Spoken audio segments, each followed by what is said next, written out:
We've all joined now. Oh, wow. Big up, guys. Welcome to my channel, everyone. Hope you're all good. I hope you're good, Daniel. How are you, mate? I'll start with you. You're the first one to join. Yeah, thank you. Well, thank you for inviting me on your stream. I hope you're also well. And Dave and Deathly also good.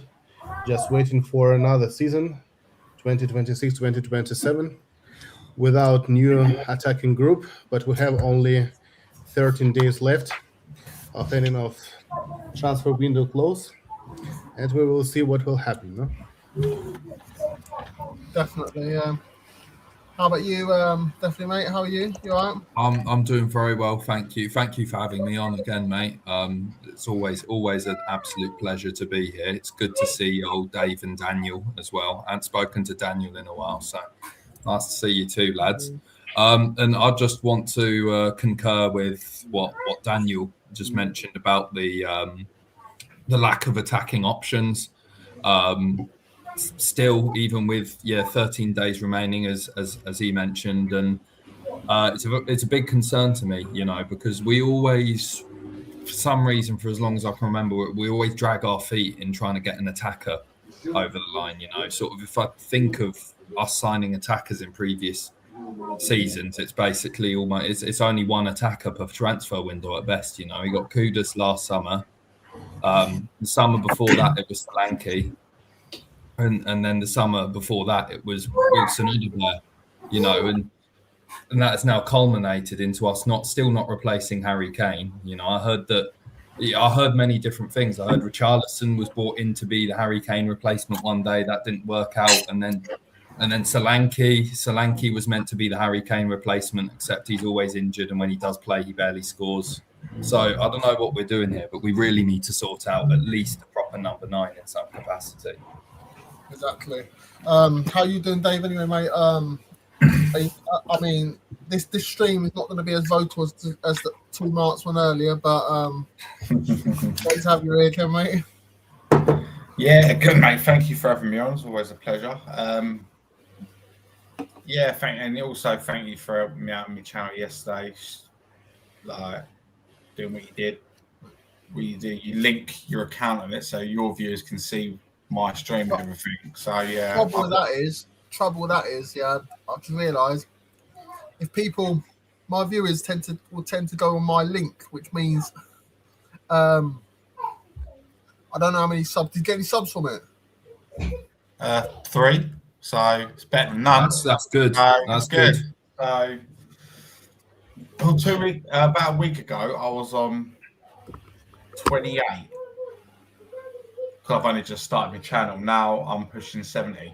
So big up. That's good. See, it's good. It's good. The same thing happened to me as well when I did a thing with Anthony. I mean, I didn't even do the channel linking thing because I don't have this premium StreamYard or whatever. But he just sort of put my link in and the group chats and invited people over, and I gained a decent amount of subs from it. Went from like 30 to 40 subs. So it's all about that, It's about just connection, helping hand to other people. Yeah, of course. What it's all about. We're all smaller channels. We've all got to help each other out, haven't we? So definitely. I'll just say a few hellos to people. Future comments will come in. Simon's in. Big up Anthony. Big up Simon. I hope you're well, mate. Ronnie's in. Good evening. Big up Ronnie. Hope you're good. Phil Coy's in. All right, lads. Big up Phil. Hope you're good, mate. And obviously, if you just join in, please smash a like, and if you haven't already, please subscribe to the channel. 303 at the moment, so I'm getting there. And also, please go to Dave at Spurs _syndrome, innit? Spurs_syndrome. Yeah. And sub to him, and also to definitely Spurs TV, and That's also mate. Daniel, global community, innit, Daniel? Yeah, Spurs global community. Yeah. Spurs global community. So big up, and at some point I'll put your links in, but at the moment I'll do it later on in the show. So where do you want to start tonight? Did anyone watch the games at the weekend? Any of the the pre-season games? I mean, I must admit I didn't. I watched. Season I person, watched the first Hoffenheim game, the one that was on Saturday, and I thought, for me, I don't want to be seen as negative. I'm not trying to find negativity where there is none, but I think the first half for me, I kind of thought that there was a lot that was left to be desired. The only real attack I remember was us scoring the goal, which is good, of course. It's lovely to see a goal, but I thought at times we looked shaky at the back, and a lot of the time there was too much kind of pissing about with the ball and not much actually trying to do something with it. But the second half, for me, was a significant improvement on that, and we were having more attacks, and we scored 2 more goals, and we ended up winning it 3-0. But I didn't watch the game on Saturday because for me, the friendlies at Hotspur Way are just always a bloody snooze fest. I can't remember the last friendly at Hotspur Way I actually enjoyed watching. They're always it just doesn't really feel like even a real friendly match when it's at Hotspur Way to me. So I didn't watch that one. But anyone else have some insights? Maybe they did watch it. I watched bits. Because I was at work both days. What, the Saturday game or the Sunday? I watched both of them. I watched bits of most of the Saturday game. Most of the Saturday game I watched. I thought it was night and day who was our best player, which was Tonali. Didn't even come close. Yeah. No one come close to him. Is the build up to the first goal I loved. I think I loved what started off was that he received the ball and he'd done that first touch around that player, didn't he? And it just took that player out of the game and he's latched onto it. Put a nice sprayed out pass to the left to Robbo. Robbo puts a lovely first ball in and shock of my life, Richie actually finished it with his left foot. So yeah, that was pretty much the main highlight of the first half, which was the goal. But second half, they turned it up a little bit, didn't they? They turned it up a bit. Do you know what I mean? And, but it still had that essence of your everyday friendly, pre-season friendly. The game yesterday, from what I'd just seen, it just looked like to me, it just looked like a disaster. Just could not defend against them. Yeah. Do you know what I mean? We had pretty much played a few of our youngsters on the game yesterday, didn't we? Yeah. Yeah, we did. And our returning players from like injuries and stuff like that. I mean, that's what's worrying me. I mean, I know they're in training. Kulu, Madders have been in training at Hotspur Way every day, getting themselves prepared for the season. Yeah. But there's absolutely no way they can start on Saturday. They've got they haven't got any match fitness at all, have they? Madders has got 50 minutes, 55 minutes all pre-season. Van de Ven, nothing. Kudus, nothing. Kulusevski, nothing. Do you know what I mean? Porro, nothing. I understand with Porro because he obviously is a World Cup finalist and he's only literally a week ago come back to Hotspur Way. But it's going to be very hard to. It's going to be. We were doing it last night on my show, weren't we? We were like struggling, debating who is starting. I guarantee you, Porro won't be starting right back. He'll be Archie. I'm a bit nervous about our forward options for Saturday. Yeah, because of I don't know who's going to play. Obviously, I know who's going to play, but it's players I don't want to play. I'd like forwards in right now. I don't. Even if we get forwards in this week, I don't see them being available for Saturday. I don't know what anyone else thinks about that. Yeah, no, I mean, I agree absolutely. I agree absolutely there. We always seem to do this. We seem to sort of neglect the.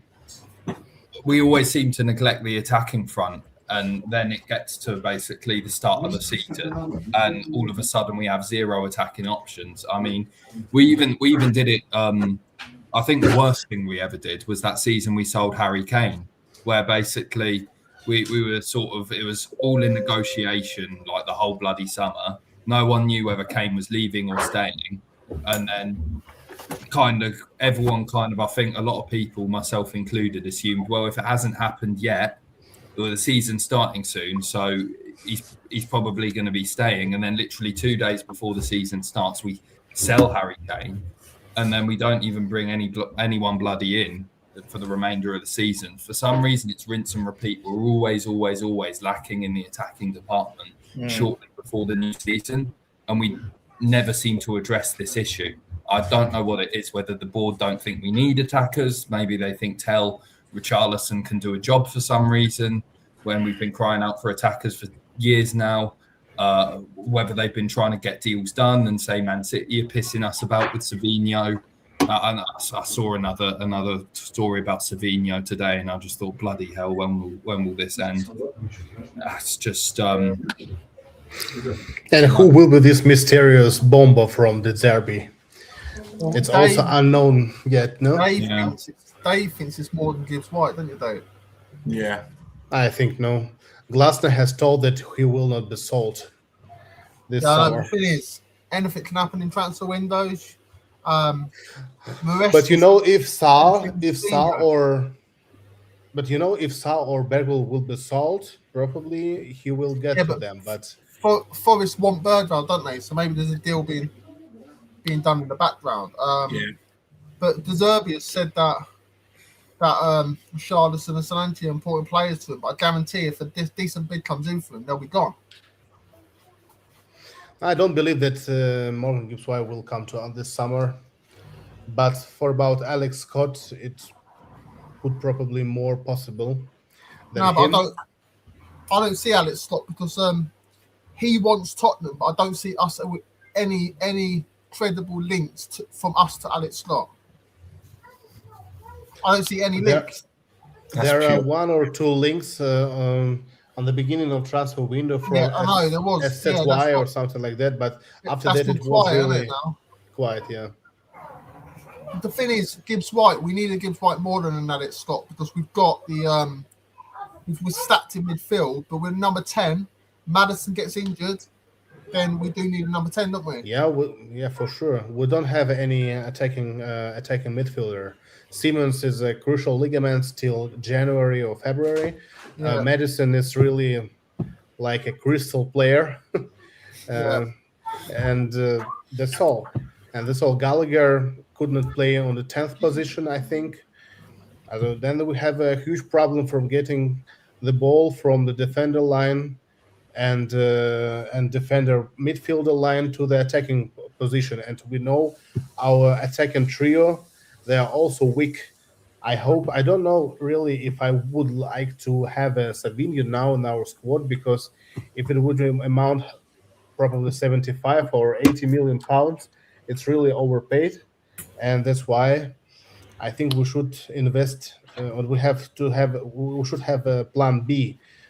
Plan B was also Pedro Neto, but as reports told today, it's about Saudi Arabia could have him for about 100 million pounds. It's really amazing. It's madness. It's really madness. For me it is madness, because I watched actually quite a few Chelsea games. I literally didn't see Pedro Neto do anything once. I saw him running a lot and doing absolutely nothing. So I wouldn't. You don't like Neto? No, I don't really see it. It's just my eye test. Perhaps Son's going to put me in the mud now, bring up some statistics. But whenever I've watched Chelsea and I've seen him on the pitch, I've seen him do nothing. But maybe it's just the games that I watched. Who knows? But then we've got Tell on the left. Yeah, and he does nothing. I don't see him do anything either, really. So I don't want another winger who I think is just going to kind of just run a lot and not really do much. You know, people could say that about Savinho, but when I've had the eye test once again, I just do the eye test. Perhaps that's bad. Maybe I should look at statistics more. When I do watch Savinho, for me, he does more than either of the aforementioned. Yeah, but Neto when he was at Wolves was When he was at Wolves, good. yeah, he's wonderful. But maybe it's that as well. Maybe it's I just watched Chelsea when they were in trouble under what's his name, Rafinha, and maybe that's my issue. But I'm not sure who we bring in as a winger. I read as well that Gakpo, we had done personal terms of Gakpo, and nothing really seems to be happening with that either. So I'm just a bit bloody clueless as to what's going on. We can agree personal terms till we're blue in the face. If the clubs don't agree to sell them, it's not really anything to do, is it? There's nothing we can do. So that's the thing. Like, I don't really see much like news. All I've seen in the news is personal terms, but I don't really know what we're doing in the transfer negotiation part of things. Are we trying to sort of bring them down a bit? Are we trying to sort of just put the money on the table like we did with Tonali? Are we even talking to them about it? It just seems very strange. I'm not hearing anything about like just the negotiation with the club. It's all just the personal term stuff that I'm hearing about.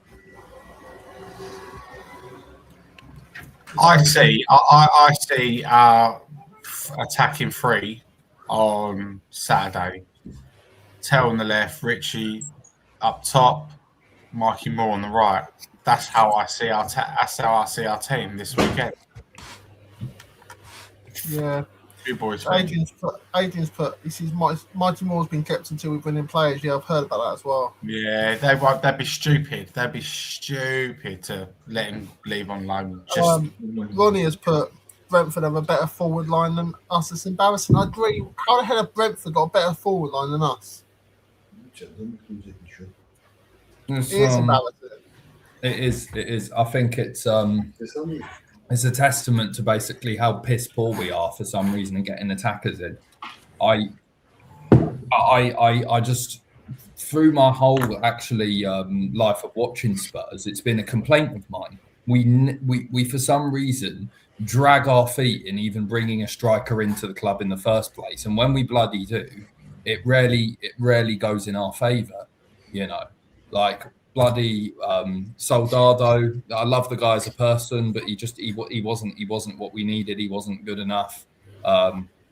Bloody Vincent Janssen, he's another one. I love him as a person. He always put in 100%, but his goal scoring output wasn't anything near what we needed as a backup for Kane.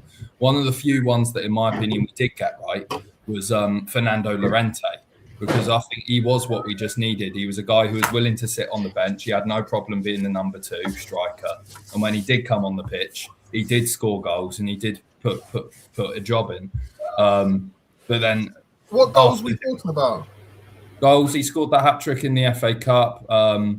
He scored that goal against Manchester City in the quarter-final of the Champions League. He also missed the sitter against Ajax when the ball was right in front of him. Luckily, Moura swept it up and scored.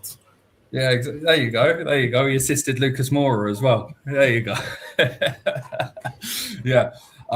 For me, I like that one as a player. But even if you want to sort of take him away from being one of the good ones, that just goes back to my original point even more of us being absolutely stinky when it comes to bringing in decent attackers in the club. In fact, the only top-class striker that we've had in like the past decade, really, or if you could go even further than back, was us getting lucky with Harry Kane, because apparently we wanted to sell him.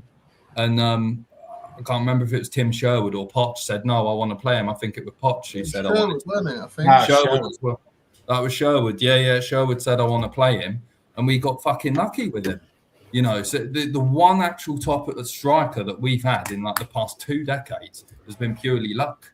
Think that a few seasons before that, Harry Kane's breakthrough, we had at one point, our manager had a headache of Uzi playing up top today because he had the picking of Dimitar Berbatov, Robbie Keane, and Jermaine Defoe. Yeah, I know. Do you know what I mean? And now we've got Richie Solanke and Payne Scarlett. Do you know what I mean? We've got ourselves in a right pickle, haven't we? And we should us as fans and podcasters, we shouldn't be having this. We should not be having this conversation 5 days before our first game. we are struggling to field a front three. We should not be having this conversation. These Gakpo and Savinho should have been in weeks ago. Should have been in weeks ago. I'm sorry. I know City are playing hardball, really hardball, but they're holding out for a fee. We're obviously trying to, but from what I'm reading and stuff like that, we are not willing to budge off our mark. And do you know what I mean? Maybe not necessarily Gakpo should have been done, but definitely Savinho should have been done. I mean, Savinho for me should have been done last summer. If we were actually serious at wanting him, then surely we could have matched what they wanted. I'm telling you, in 10 years' time, we're going to get the here we go for Savinho at this rate. 20 years' time, mate. 20 bloody years' time. Adrian's put Mikey Moore, Luca Williams, Barnett to play as number 10. I'm not sure they're ready for first team properly, and especially as a number 10 as well. But Williams Barnett is really brilliant, no? Who? Well, yeah, Williams Barnett. He is brilliant when I see him on the pitch for the under 21. Adrian's also put Savinho put in a transfer request 28th of July. 20 days ago. Yeah, I know, it's crazy. We still ain't got. Yeah. David Clark's put this. I think this was to you, definitely. Yeah. I saw it. I'd love to respond to it. Actually, I am aware of I'm aware of Soldado's history in La Liga before he came to Spurs. Of course, he scored something like I don't know if it was 20 or 30 goals. Of course, I'm aware of that.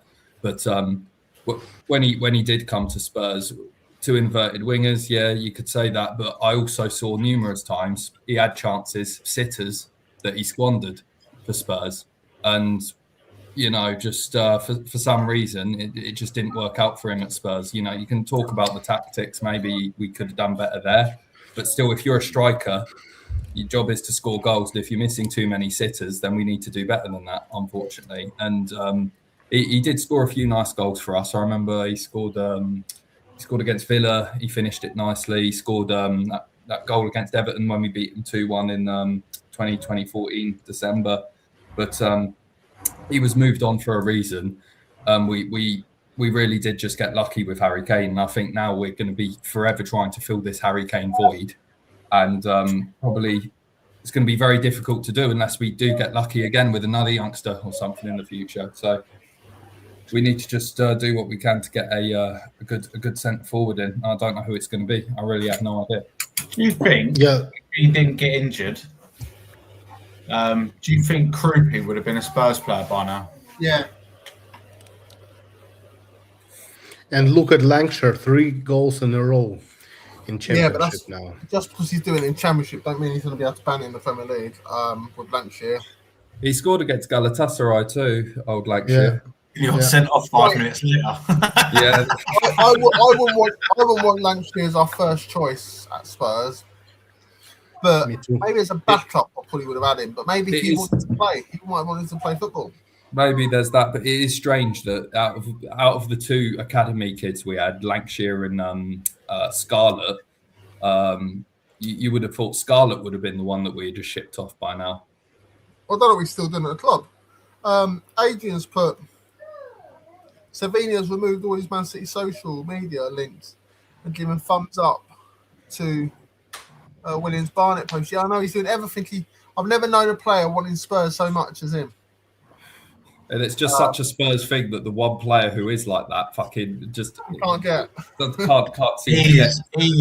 He is moist for Spurs, isn't he? He's fully poised, and he's not even a Spurs player yet. That's dedication. He'll be a Spurs player, but I don't think it's. I said on my show last night. I said, my prediction Tuesday, Savinho. Friday. You said Monday. No, but then I changed it. He's changing the goalpost. It will be Wednesday, and then Thursday, and then Friday. Monday, 31st. It's my stream. I can move the goalpost if I want. And then you'll say, and then Dave, when it's transfer deadline day, you'll say, "I told you it was transfer deadline day." Yeah, no one believes me. It's mental, isn't it? It's absolutely mental that we are actually sitting here 5 days before it kicks off, and we are having this conversation. Where are our forwards still? Do you know what I mean? We signed Tonali, what, 6 weeks ago? Yeah. 6 weeks ago now? Yeah. You're telling me they clearly, in my opinion, they clearly haven't got a plan B, because they're still putting all their eggs into this one basket. And and it is strange as well, because you think like they sort of identify Tonali as their man. This is who we're getting, money on the table. He's our man now. And you'd think if whatever you think about Savinho, some people love him, some people hate him, whatever you think about him, if the club have decided he is their man, then you would think that they'd take the same approach with Man City. Man City, what's your number? Here you go. We'll take him. Thank you very much. But I don't know what's going on there. But I think the Manchester City doesn't want to sell him now just easily, because they would revenge us for Harry Kane. Yeah, I said that. This time that we didn't sell him, and also took a lot of money, took a lot of time of him, and that's why we have troubles now with the transfer of this player. But we will see now. Just another one that Richarlison could be sold to Everton now. Tottenham had rejected approximately £15 million for Richarlison, but they wanted more.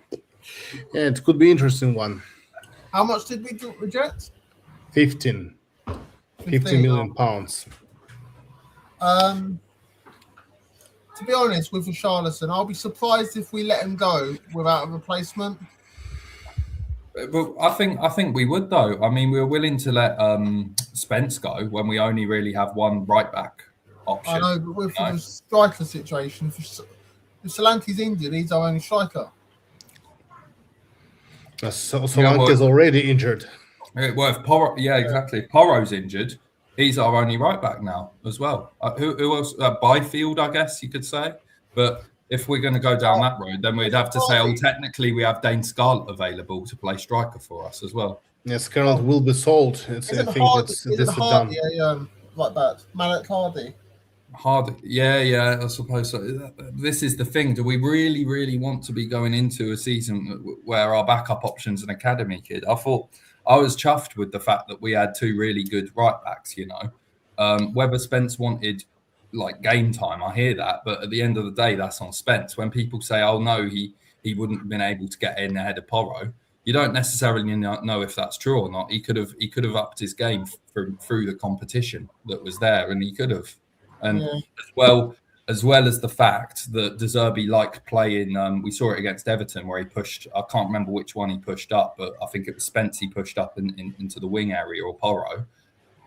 We could have also used one of them as a potential right wing option if we fail to get a winger in, So I still think that transfer is the wrong move, but I just really think I'm not happy with how the transfer window has gone so far. We started off great. We brought in some of the players that we needed to bring in, but now we've gone back to this whole dilly-dallying, pissing about, putting all our eggs in one basket, and then just not actually having a plan B, and we're just at this sort of standstill that we always seem to end up being in, Yeah.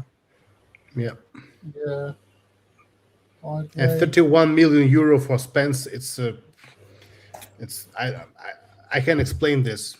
No, really, I can explain this. I think it was Langer. It's got to be another Langer masterclass, because especially after his World Cup performance, everyone was talking about him as like one of the standout England players. It bewilders me. It bewilders me. Yeah, okay, we did profit. We bought him for approximately 12 million pounds, something like that. But it's also silly sell. No? Yeah, no, I absolutely agree, bud. Absolutely agree. And now it's almost like when these situations happen, I almost get a morbid curiosity at sort of like what happens when these injuries happen. I remember last season, basically, when these injuries were taking place, I had this morbid curiosity of, well, what are we actually going to do? I'm interested to see how we're going to try and basically force these square pegs into round holes, because we've neglected the transfer window again. Our players are getting injured again, which always happens. And still the board have just decided to twiddle their thumbs. And now we're going to actually see some interesting adaptations of trying to sort of force a squad, a team together in 11. And they still don't seem to have learnt their lesson, because if we get injuries again in key positions, we don't have the backup. Right back, if there's injury to right back, we don't have a solid backup choice. Striker, Solanke's already injured. If Richarlison gets injured, we don't really have anyone we can play there. Right wing, the only option right now, I think, is Mikey Moore, if I'm not mistaken. So what if he gets injured? And then left wing, I think the only option there is Matisse Tell. What if he gets injured? It's amazing. We have 14 or whatever days it is left, or 11, I can't remember, and we're just sat here not with any urgency. For me, it's a very urgent situation. Yeah, as usual. Guys, I've put your links in the chat, so please get and sub over to my friends, and sub already, please do, much appreciated, and give the stream a like as well. Bye to Yidzi and Rowley, big up Ant, and chat, have a good one, I suppose you mean. Big up, mate, I hope you're good. David's obviously in. We have more chance of buying Gakpo in the next few days, and Liverpool has put in a bid of 135 million for the PS3 striker, and Liverpool will release him, but we may as well have to pay over the odds. What do you think about that? £135 for Barcola. It's really amazing. This transfer window is really madness. How much? 135. Yeah, I thought they their price. I heard they slashed their price. Barcola's not worth that much. No way. No way. Is that your house, Dave? Yeah, I'm on the set of the Fast and Furious, the new one. I thought so. Yeah, I thought so. Fucking toxic town I live in. There's your links, and David's put, if we buy Savinho and Gakpo, we still don't have a quality goal scoring centre forward. Exactly, David. It don't matter who plays out wide for us. If no one sticks the ball in the back of the net, then it's pointless. Biker Yids, Rowley's put. I hope you're all right, Rowley, mate. I saw Mark's show earlier. It's a little too late. It's not to dare, it's to do. It's more we tried and failed. It's never been to dare to do, to be honest. That slogan with our name is a bit of a joke. We've never done that since Enid had been in charge. I just love Spurs and hate Arsenal. Big up Adrian, mate. Thanks for that. Yep, definitely. And then he's also put surely £100 million max for Barcola. I think even less than that, to be honest, mate. I like Barcola, but not worth that much. What are we saying? Foreign clubs are literally pulling English clubs' pants down for prices, because no way in the world would Barcelona go out and spend £135 million on Bradley Barcola if it was their number one target. It'd be sold to them for about 80 to 90. But Premier League clubs have to pay a huge premium. Madness, isn't it? But they bought Gordon. They bought Gordon for £85 million. It's also crazy. Yeah, I know, but that's I think that's the level they got. They don't tend to go to a near £100 million mark, do they? Yeah, but how much do you reckon Gordon would have gone to another Premier League club? 100? 110? Yeah, because they wouldn't have wanted to sell him to an English club. So it's naturally English clubs will charge more because they're like, well, if you want him, you have to charge more. You have to pay more, basically. You'll be playing against us next season. But we've turned down a £15 million bid today from Everton for Richarlison. Yeah, I think. But he has 1 year left Daniel of his contract. No?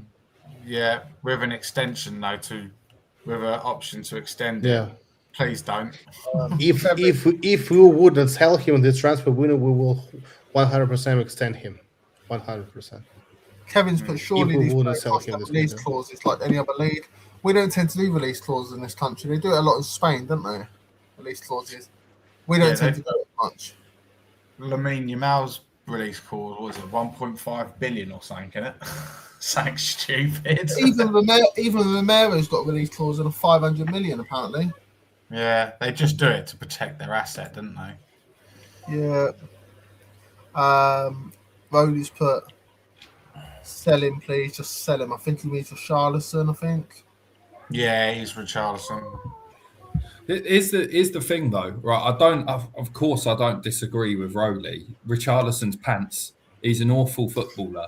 I've been saying this, but he is, out of all the strikers we do have, he is the one who is, and this is not a praise on him, by the way. This is actually more a testament to the absolute neglect from ENIC in terms of bringing in a striker. He is actually our best striker at scoring goals that we have available. Some people have mentioning, I've heard other people on other streams and in the chat have mentioned they'd rather have Nicholas Jackson over Richarlison. I would rather have Richarlison. I don't think Richarlison's good, but I would rather have him. It's better than devil you know than devil you don't. And so why is the conversation between Richarlison and Nicholas Jackson in the first place? Surely there must be better out there. And exactly. And we just don't go out and find it. We don't, you know. So here's an example. Striker market's thin, isn't it? The striker market's thin now. But here's an example, lads. Would you rather have Richarlison or say Dusan Vlahovic? I'd rather Dusan Vlahovic. Even though, because everyone these days don't watch football with their eyes, they go by stats now and output, which I think is absolutely stupid. Because I agree 100%. Statistically, Vlahovic hasn't got as good output as Richie, but watching them both play football, it was apparently Vlahovic is 10 times the player. So apparently, Tell has better stats than Savinho, but when you watch them, I think Savinho's a better player.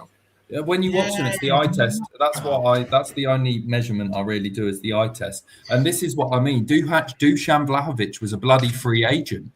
You know, we could have brought him in and still had Richarlison if our board at that sort of desperate to cling on to Richie. I don't see why we didn't go in for him, especially now that we're not getting anyone else and our options are thinner and thinner and thinner. These kinds of players, you know, you could go in for, I don't know, Ivan Toney, even though he's over there in the Saudi league and probably earning lots of nice tax-free money. At least give him a go because he's another upgrade on Richarlison. And this is kind of a thing that annoys me about a lot of our fans. Is you'll say maybe we should go in for this player, and then they'll be like, "Oh no, not him. He's terrible. He's awful. We can't go and get him." And I'm like, "But look at what we currently have." And what we currently have is not working. We finished 17th twice in a row now. So we need to do better. Even if that better is not perfect, we need to just identify something which is better than bloody what we have. David's put, I've supported Spurs since 1960. And let me tell you that Spurs way doesn't exist after Bill Nicholson. It's a delusion. And Arthur Rowe was the architect of push and run anyway. David, my dad always tells me he grew up around the Jimmy Greaves era, and he always says he was his favourite player. I would love to have a player like Jimmy Greaves nowadays, or what I've been told anyway. They don't exist anymore, mate. The Spurs way. For me, it might be a controversial statement, but I'm just not too interested in a Spurs way. For me, the Spurs way is winning trophies, and I don't care how we do it. As long as we're winning trophies, we can play the dirtiest, defensive, disgusting football. I just want to see Spurs winning trophies. For me, the Spurs way is winning trophies because that's what we do historically as a club. We just need to get a bloody board in that has the ambition that can actually make things happen to get us winning trophies consistently again, because for us, basically since before World War II or whatever, our average has been at least one trophy per decade. The 2010s, where we went trophyless, was a complete anomaly compared to the history of this football club. So I just want to see us getting what we need to start winning trophies again the way that we used to.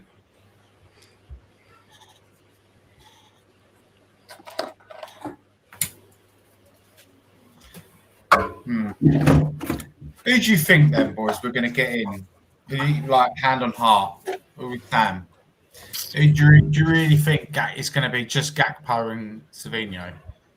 Because from reports, what I've been reading over the last couple of days, Gakpo and Savinho aren't the only two we're after. We're after an actual centre forward as well. Gakpo and Savinho. Dave, are you a happy clapper? You think we're going to get Gakpo and Savinho? Yeah, I think we will. I don't think it's going to be there. I think we'll get Savinho this week, but I don't think we'll get Gakpo till maybe near a deadline day. I might be probably being negative again, like I was last season when I said we'll get relegated, but I don't think we're getting either of them. I think we'll be lucky to get another transfer done this window. Our board just seems to be twiggling. I know I don't want it to be true, but it's just the reality I see in front of me. For me, if we were going to get someone in, we would have done it already by now, and I just do not know what the hold up is of trying to get someone. Trying to match whatever bid they want, or if we don't want to match their bid, then yes, that's fine. On to the next one. They should have a big list basically of attackers who are their option, right? And they should basically within say 48 hours come to the decision whether they're going to pay whatever money Manchester City want or whatever, or move on because they can see that the negotiations are going nowhere.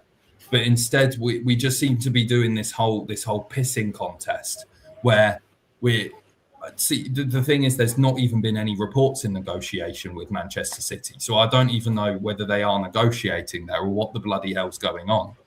All I hear is they've agreed personal terms with the players and Manchester City want so-and-so amount of money. Spurs have offered so-and-so amount of money. And then there's nothing really in between. There's nothing really in between that. There's no saying whether Spurs are thinking about coming up with a counter offer. There's nothing saying Spurs have decided not to go for it and that they're moving on to the next player. It just there's absolutely no real sort of indicator to see what's actually happening. So I really just, for me, what I'm currently seeing is just ENIC being ENIC again, where they're just not getting the deals that they need done. Yeah, exactly. I'll go through some of these comments quickly. Yeah. Ronnie's puts come out tonight. Spurs will only sell Richie this summer for 40 million. We're not selling him then. We're not selling it. Agents put. I think 70 mil and Gakpo for 70 mil. I think if an offer comes in tomorrow for above 20 million for Rich, I think they'll take it. And they'll take the risk. They'll take that risk. Yeah, I think they will. Honestly, will. I do. Kevin's put, is Richie worth 15 mil for 10-ish goals a season? Maybe 15 mil. I wouldn't say he's worth 40 mil. No way.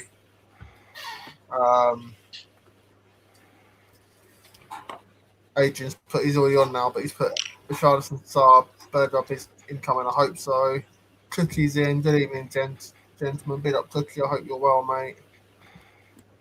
Roddy's put, Richie tells Saab more are the only forwards we've got to start in the Premiership. It's ridiculous. I see you've been joyful today's Bowley, mate. You've been very happy, haven't you? Big up, though. Big up. How are you, Adrian, anyway? Yeah, I'm fine. I just keep. I think that we will get Savinio this week. Yeah, no, I'd like to share Gakpo after they get Barcola. I mean, we get all these prices that get quoted. They're all like well inflated, aren't they? You know, I mean, I was told, right, that Spurs, like, the price they'd asked was 35 because they're willing to take 25 for Richarlison, which I think is about right. I mean, he might be a poor striker, sort of strikers we've been used to at our club, but in the market there are no strikers out there. So if Everton could get Richarlison for 25 mil, they sold it to us for 60 or whatever it was, that's a good deal. Where are they going to get a striker for that money? I mean, even Lancashire is banging goals in, right? I mean, he's virtually gone with the add-ons for 20 mil. You know? I mean, I just think that, yeah. Exactly. Yeah, so Tom Kingham, I thought we would get him last week. If I'm wrong, I'm wrong. I'm in the mud. Barnet first, even Barnet first, even want Virovich or anybody else. Barnet first. I think Luca Williams, Barnet, David does. Oh, okay. He's from my era of Spurs fans. If he watched the double side play like that, so. Ronnie's put Savinio is technically superb. No end product. So when we say no end product, do we mean he doesn't score goals, or do we mean like he can't pass the ball to save his life? He can't score. His assist record is pretty decent. His first. Yeah, that's what I mean. I'm not necessarily interested in getting him to score goals. I'm interested in him being able to basically imagine him, Kudus, quality number 9. You got Savinio and Kudus doing their thing to stretch the opposition defence. And then they can just pass it into the quality number 9, bang, goal. That's what I'm interested in with Savinio. And I think he could be a real asset in us doing that. But it's just remains to be seen whether we actually go and get him. You can help me with anything. The only issue with him is goals, isn't it? But then he hasn't really had a consistent run at City. He's got a few goals in the cup, only a couple in the league. And they've gone for more dynamic, powerful wingers in Semenyo and Doku. I mean, and even as Pep was always tweaking his team each season and trying something different out, wasn't he? I mean, Foden can get on the side. I'd take him. I'd take Foden tomorrow, right? I mean, and then you've got Marmoush and you got Haaland and you got Amonga, and they might be. They've got issues there with players to bring in, so this is probably why they're stalling, because you've got Rodri will go, Rinders will go. I think he's gone, isn't he, Rodri? Is he? And then if Romano gave the here we go, yes, today I think. And if Savino goes, they'll want, which he will go because he put in that transfer request. He's not staying. I mean, we had unhappy players in Spencer and Romero. Bang, they're out the door, right? But City, I think they might be looking to get replacements in, but I still think they've got a fantastic squad. Right? I mean, but yeah, so yeah, I think their issue is the manager. The issues what? Sorry. I think the City's issue is the manager. Well, Maresco has now given I've never been a fan of it. Because with Savino being left out of the Community Shield game, that was a real revealing sign to me. Because I heard people say they might want to keep him now because they lost yesterday. I'm like, oh, what? So Savino's going to solve their problems, is he? No. He cut all his social media ties with Man City. He gave a thumbs up to Lucas William Barnett. I think it was for the goal in the second game against Hoffenheim at Spurs Way. I missed he gave a thumbs up. Oh, what are we in his post? Yeah. Oh. Yeah. He also gave a thumbs up to a fan, didn't he, when they said come to Tottenham during the game? Yeah. Man City were playing, and he shouted out, "Sabina, come to Tottenham," and he put his thumbs up to them. Yeah, I mean, he's mates with Xavi, and if we signed Gakpo, he also knows Gakpo as well, doesn't he? They was at PSV together. So that's also an issue of chemistry then as well, you know. Yeah. I know. Well, Xavi was at PSV with him. I think Xavi was at PSV with Gakpo. No, Savinio was as well. I think I think they were. Yeah. We'll have a Dutch mafia of 4 players if Gakpo comes, won't we? Yeah. Tom Kinnam's in. Big up, Tom. I hope you're good, mate. Yeah, big up, Tom. Big up, Tom. He queried me on. John White was my favourite playing alongside big up, Dave Mackay. Yeah, I've heard good things. And David was he loved Cliff Jones. I met Cliff Jones at Spurs. He was an ambassador at Spurs years ago when I was younger, and me and my dad had a box there, and we met Cliff Jones was the one we met. Nice guy. This is years ago. That's a long time ago. He's got to be 90 now. He's still alive. And I met one of the pre-players before White and all that. I'm at an Enfield game because my mate played for Brighton, he played for Millwall, and his son was at Spurs. Greg Owls was at Spurs as well. Like my other mate Jimmy Livermore, his son Jake was at Spurs for a little while. I met Tommy Harmer at the Enfield football ground and shook his hand. The diminutive Tommy Harmer was a really skillful player in his day, and he was really sort of before my time. Right, so Tom's talking to Spurs web. Several things need to happen before Cody Gakpo can join Tottenham for 60 million. History of our club, innit? Yeah. All that's got to happen is where's your optimism? Yeah. All that's got to happen is Liverpool got to get Barcola. Then they'll want the money back, won't they? Yeah, I think if they get Barcola, it will happen. They're also after Mbaye, aren't they? Is he playing for PSG? PSG? Mbaye, whatever his name is.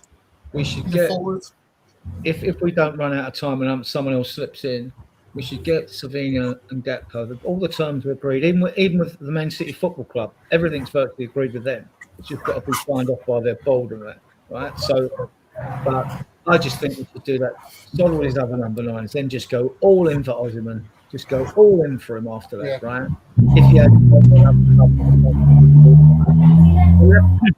the thing we have to take into consideration, we've got 17 homegrown players at the moment. Now, I've excluded Sakai and others that are just still going out on loan, right? If we bring in Gakpo and Savinho, we'll have 19.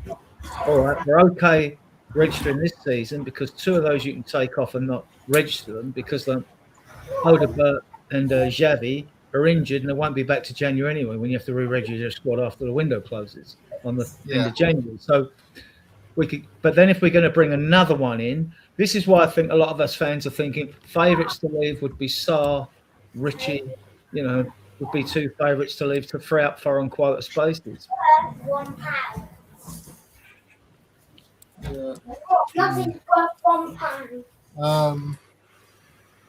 Kevin's but I'd be amazed if we don't see any more coming, but then it's Enoch. I agree, mate.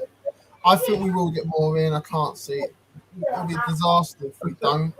It will be, but how many disasters have we seen? I remember so many times where I've said, look, no one's coming, guys. And everyone was like, oh, don't be ridiculous. And then no one did come. I remember that. How many seasons did we go without signing players when Poch was here? I remember everyone back then saying, oh, don't be ridiculous. Of course we'll sign someone. And we bloody didn't.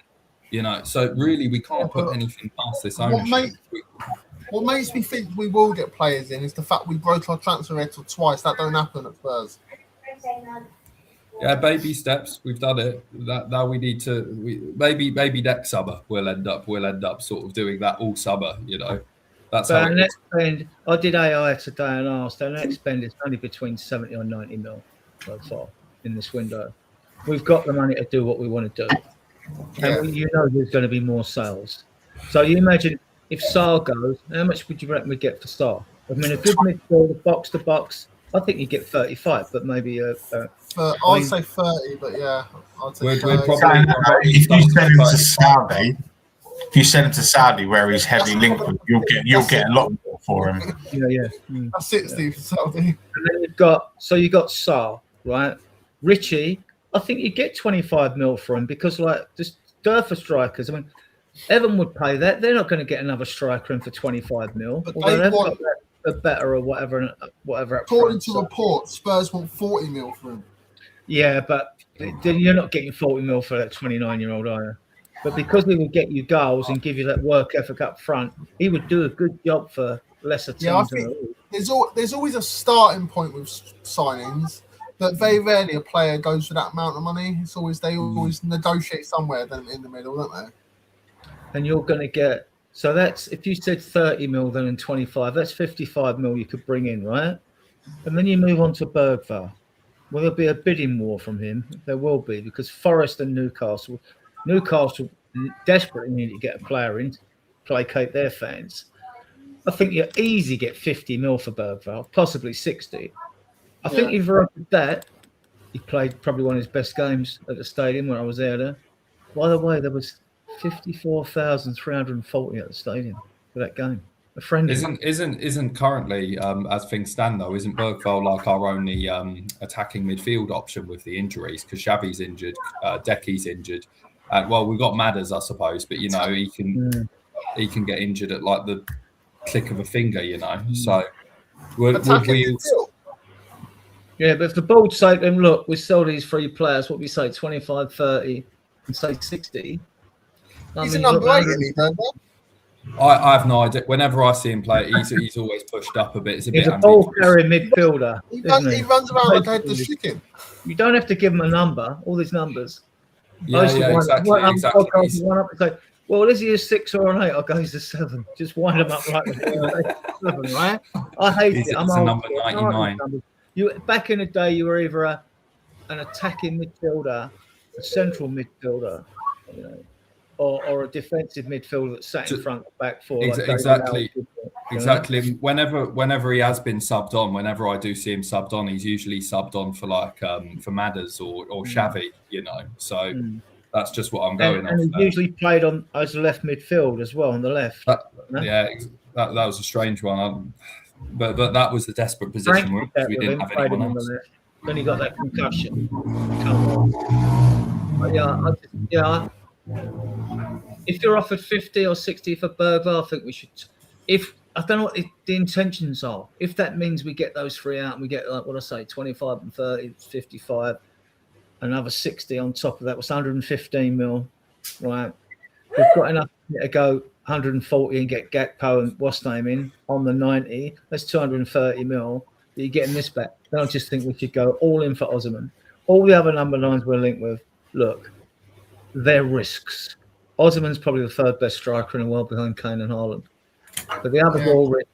Now, I don't know if the due diligence with him is something wrong there. I don't mean about his football and scoring goals, but if he's got a questionable attitude or whatever, or he's just art than that or whatever, then all this talk that Saudi have offered 130 mil from a rubbish simply because he's on such big wages. I think Galatasaray want him off the books now. He's won a couple of titles there in Turkey.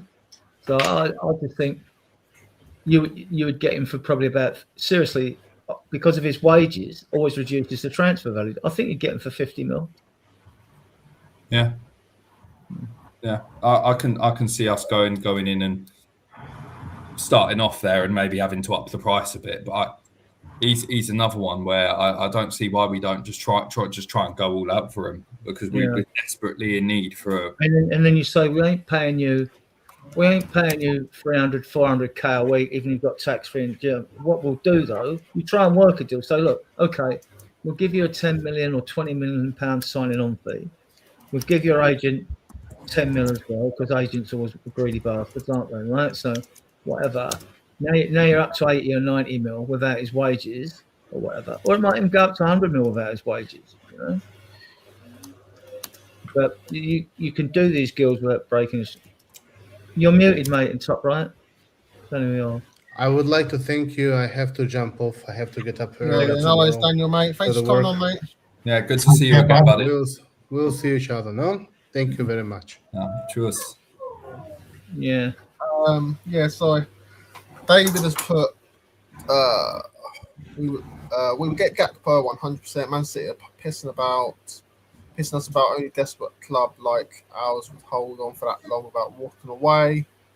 Tom Kinnam's put, Adrian, you said we were getting Savio last week. Oh yeah, Adrian replied to that one. I'm in the mud, Tom. I'm in the mud, right? I thought we would get in the last week, but obviously, like. I said last week, Monday. My deadline's today, stroke tomorrow. Well, no, logically, I did it because of the transfer request, and over the weekend, Hey, he gets a so-called illness. We've seen these stories before, haven't we? You know, when players Yeah. leave the clubs. Dave, And then, yours is Perhaps all yours this is social media, another common denominator when it comes to players leaving a football club, then start pumping up our team. Right? He's not going anywhere else. He's only going to go at Spurs. yeah. So, yeah. But Dave was more like today, stroke tomorrow, stroke Wednesday, stroke Thursday, stroke Friday, isn't it? Yeah, stroke deadline day. Told you. No, it's all indications that he's going to be a Spurs player. He's fully coys already. He's deleted all his links to ever existing at Man City. He handed in a transfer request 20 days ago, something like that. Yeah. He likes every single social media post any of our players put up, even our youngsters. The latest one today was Luca Williams-Barnett. And do you know what I mean? I think he believes in the Zerbi project. That's why exactly he doesn't want to go anywhere else. Before we carry on, sorry. If you have, please smash a like, everyone, if you haven't already, and please give me a sub if you haven't. It's completely free, so it'd be much appreciated. Yeah. So sorry, I didn't want to interrupt, but I've just read that apparently Manchester City have valued Savinho at £85 million. And walk away. And Tottenham have matched that offer. So if they're not accepting it, Tottenham, this is what I've been trying to say. They either need to make a decision now, they exceed this offer, which I think a lot of people would say, in myself included, probably wouldn't be worth it. But if they've decided that they want him, they can either choose to do that or they can walk away and start assessing other options because they're getting pissed about. But this whole just sort of grey area we're in, where we don't know who we're getting in or if we're going to get someone in, it needs to stop, and we need to start acting with a bit more urgency, in my opinion. Yeah, I don't know where you got that from. I've told that even going back from last season before it called and everything was agreed until the board stopped the deal going through it. But this deal will be done for 70 mil. Might even be with 5 mil add-ons. I'll be surprised if you say 5 mil. Yeah, but the media always do that, don't they? Where'd you get the link from? It was I just found it on the r/soccer Reddit post. It was Football Insider as well on Twitter said it. Football 365. Apparently that's what we've offered, and apparently that's what Manchester City want. I don't know what's happening with it. I would pay it. If it is that, I think it's less. I mean, you could be. I've also heard stories. Is 65 mil is what we've offered, or what? Yeah, it was on Football 365. They said it, and Football Insider. See, a player like that, they might do what we've done to other teams. They might want add-ons with a sell-on fee and a percentage. This is where it gets complicated because he's only 22. Got a very high ceiling. You know. I'd like to see him at Spurs. I would like to see him at Spurs. Ronnie has put Tottenham won't let Richarlison depart on the cheap this summer as the Brazilians. Alistair Gold contract situation is not as pressing as pursuing £40 million as a sale price. Fair enough. I'd let him go. I'd let him go and bring Scarlett in. Scarlett's homegrown, right? No. I actually, I'm with Adrian there, because for me, Scarlett has basically barely been given 10 minutes on the pitch. The one time he was given more than half an hour, he scored a bloody lovely header. And it was almost like after he scored that header, he was taken out back and shot. He scored 2 really good goals. Kane's last game against Shakhtar Donetsk, Kane scored 4. And then he turned swiveled on that one. It was a lovely finish. And then he showed great instinct as a striker to move to the ball when Decky crossed the ball against Elfsberg, when he scored against Elfsberg. Yeah, exactly. Because Ajaya scored, Mikey Moore scored in that game as well. He did that again. I watched him when he was 17, right? And I thought, and you got 22 players on a pitch, but one player really stands out. It was him, right? But don't get me wrong, I was wrong about Santiago and Noel John because they're both now in the Spanish second division, right? But I watched him and I thought, yeah, you're going to make it. I don't know whether it's with us, but you're going to make it. And then he's had some poxy loans. I mean, he went to Ipswich, but Kenner didn't play him. They got promoted that year, and he didn't get any game time, right? But and then every time he sort of left the under 21s to go with England, he scored, right? He was always scoring at all levels at England level. He's one I'd like to see more. But I mean, I was gutted when Lancashire went. He started well at Middlesbrough, and he's scoring goals right now. So, but I'm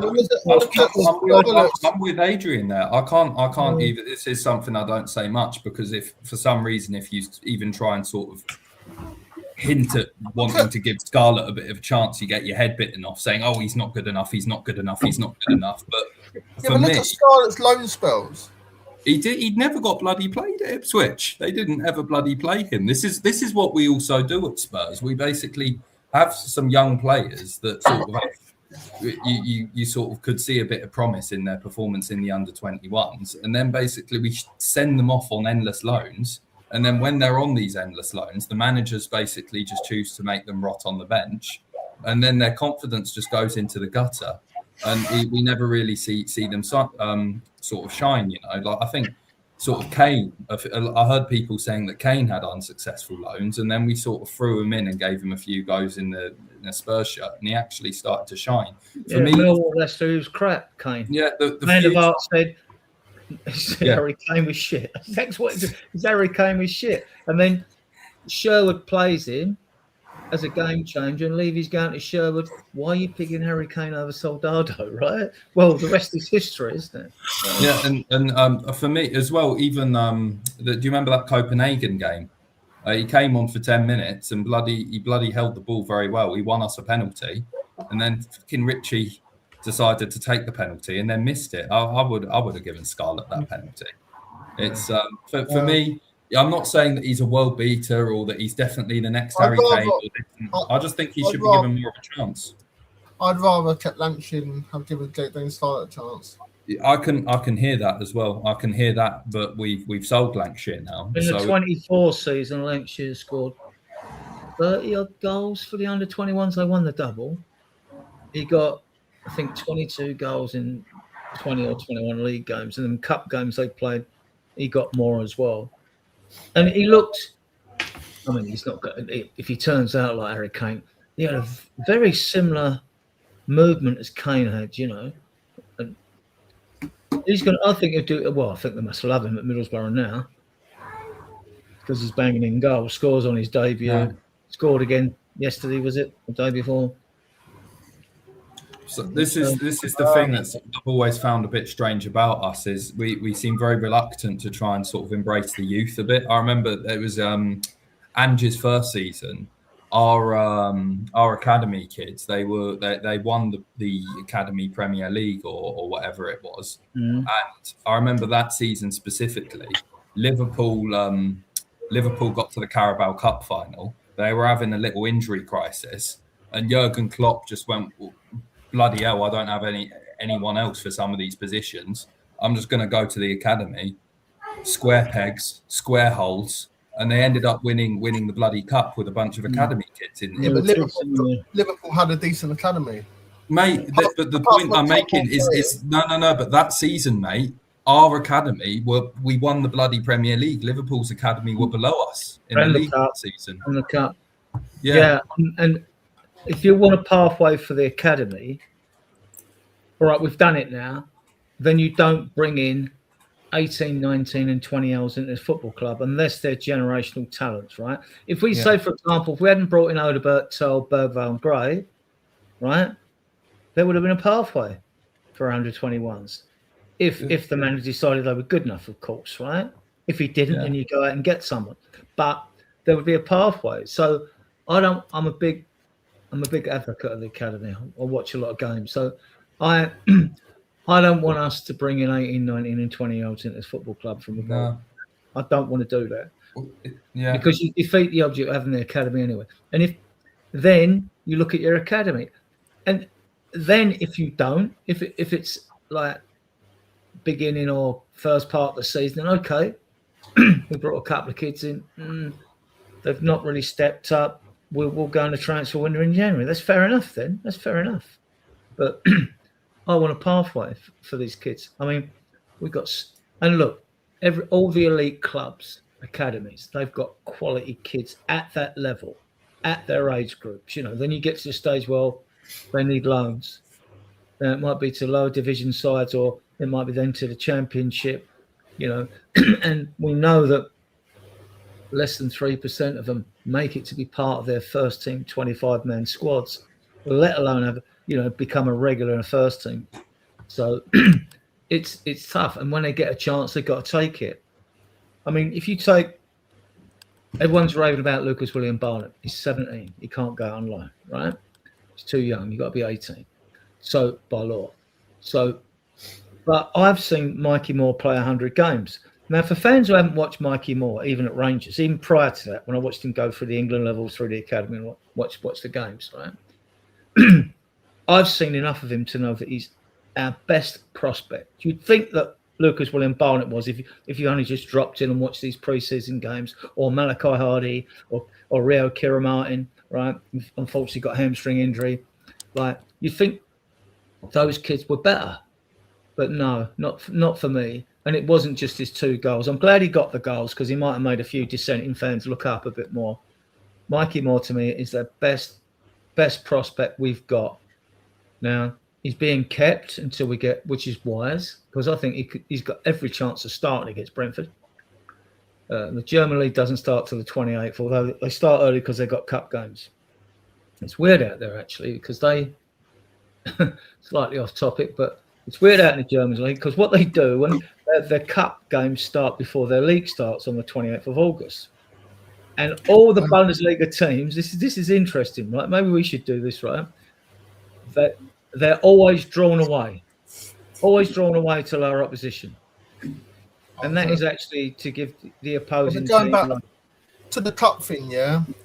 Technically, it's the same in this country, because the first round of the Carabao Cup started the weekend before the Football League started. Yeah. I think they do it to take money to the lesser clubs in Germany. So all the Bundesliga club, every time the cup's drawn, they're always drawn away from home in the first round. I don't know what happens after that, which I think it's not a bad idea, really. No. Tom's put, when do we walk away? After we've signed him. Yeah, I think it's going to happen, Tom. And you can get me in the mud again, mate. If he's your main target, then I suppose it's difficult to walk away, because he's the one you really want. But it's just getting a bit boring now, just chasing him, and it's like chasing after a it's like fancying someone, chasing after the girl that's not interested in you or something, or the father is not allowing the girl to date you or something like that. That's what it's like. I love these analogies that exactly first fans come out with on these podcasts. Some of them are absolutely mental, but they're funny, right? So, Tom's put, I want Sabio so bad. I mean, Tom, I know what you mean, mate, but that sounds a bit weird that you want him so bad, all right? He wants to have his children. Yeah. David's put, Jamie Vardy is still available. Laugh out loud. I know, and I expect he can still do it. I don't want to panic for number 9. It's a question. Go on. Actually, if you have, I don't know, 100 quid on the line, right, and you basically need to pick a striker to basically not get caught up by the defender and to bury a one-on-one chance, do you pick Jamie Vardy or do you pick Richarlison? Well, you know, that is a really hard question. You've really put me in the spot there. I'd pick Jamie Vardy even if he was in his 50s. Exactly. So that makes you question, what are we doing here with Richarlison? Why do we keep... You want a striker who actually finishes one-on-ones. It's almost a guarantee that when Richarlison has the ball in a position where he can run, he's going to lose it. Yeah. You should have picked Timo Werner. He's the only striker I've known at this football club who gets into a great goal-scoring position and takes the ball away from the goal mouth. I mean, I just couldn't believe it. And he always used to dress. I mean, he scored a few bangers. That one against Man City very early in the cup, was it? Whatever. That's a nice one. Yeah, but oh my god! And he always used to do Problem that. is, when he had too much time to think about it, he didn't know what to do. He was shocking in front of goal. Yeah, same as The one against Man City, he didn't have much time to think about it, did he? It just came to him and he had to make the decision. All the goals he scored for us were when he had no time to think about it. Yeah, that's absolutely right. I was done with him when I was getting that case anyway, but when he kept missing those chances against part-timers, Tamworth, yeah? I was a bit like, some of those Tamworth players could have been on a pitch instead of Werner. I mean, he's stealing a living. I don't know how he's a professional footballer. And we got him on our own, and then we got him another loan. Yeah. At RB Leipzig, though, mate, what a football player he was. Yeah, in his first stint, wasn't it? It's actually Chelsea. Moved to Chelsea, didn't it? Chelsea ruined him. Well, you They can tried say him what on the you wing, like they about tried him him. through the middle, and then they gave up. You We can gave say- him a loan, and then he wasn't that good, and so we gave him another loan. That's what we do. But say what you like about him. One Champions League, one Europa League. All he needs to do now is join a club and win the UEFA Conference League, and he's I know. set. A little side issue on I know that it's when not you the put same that- level. I know it's not the same level, but did anyone hear Gabby Bonahor and Jamie O'Hara slag Brennan Brennan Johnson. Johnson off and I call was him going to crap? mention, yeah. And he said, I've won and 2 he European tweeted trophies. saying, What you ever won? I've won Yeah. more than these two, or something like that, yeah. I loved It's true. I loved it. Yeah. I loved it. That made me laugh. I mean, I thought that was great. Because Gabby, I mean, all summer, all he's doing is running his mouth and he's getting on my nerves, to be honest. And Jamie O'Hara is an embarrassment to Spurs fans. I can't stand him. There is a bias against their football club, right? Ed Bonahor moans about us spending money. Why when he moaning that Man City and Chelsea were spending all them billions? Why when he moaning then? Because he doesn't see Spurs a bigger club than Villa. Whether people think they're a bigger club or not, he sees us. He's like 2 years in a row. How can he spend money? That's what he sees us. He sees us. I mean, if we were that small, why is everyone talking about us so much? I really, it's something that's always wound me up as a Spurs fan, is everyone likes to talk about how we're not a big club. And it's like, oh, if we're really not a big club, then why do you have to keep on reminding us of this fact? You know, we're not big. We're one of the most talked about clubs in the Premier League. And what do they base that on? Trophies? All right, we won 18. Right? Do you base it on fan base? I always base that question on trophies. Yeah. For me, it's trophies, and we have the 6th most trophies in England. And do you base that on the fact that the stadium creates 3,000 jobs in a poor area, right? Do you base it on history and tradition?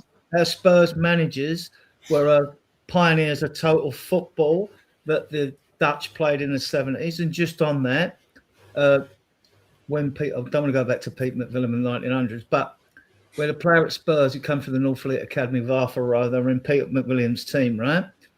And Pete McWilliam took on the Spurs way of playing, as is Arthur Rowe. Vic Buckingham did. When Vic Buckingham left Spurs, well, prior to that, actually, the Hungarians come calling. They wanted to learn the Spurs way.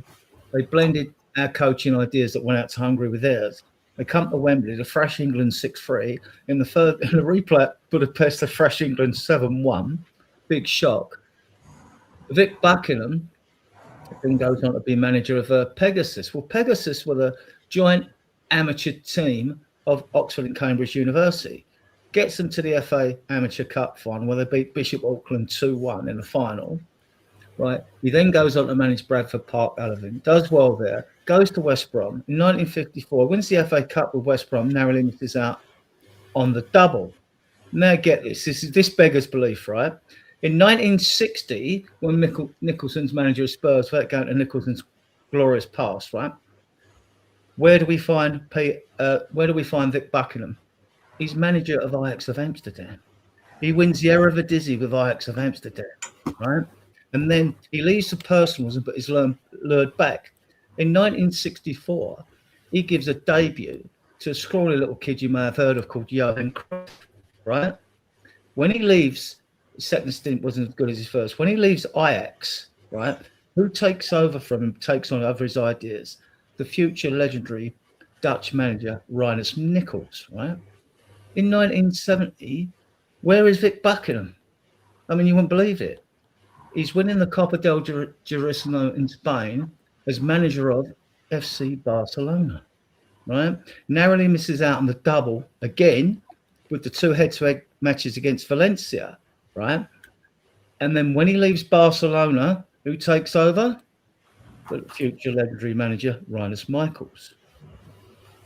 So there's a lot to. Well, Spurs have had an enormous influence on European football. Yeah. Oh yeah, I mean, bloody, the trophies we've won. This is going to be controversial now, and people don't agree with me, but I don't actually care. Yeah, go on. Man City. People don't want about Man City being a big club. They're not a big club. They're a successful club. They're not a big club. If that's history, they are not a big club. Spurs are bigger than City. But City are a more successful club than Spurs. This just goes into semantics then, because for me, I've just said that the only thing I judge that on is trophy count, and objectively, but they cheated to get theirs, and it goes back to when Mancini and Pellegrini were managed as Man City. This is what these 115 charges are overhanging. They got away with UEFA because in Europe they got a statute of limitations of 5 years on the charges, and somehow it got strung out.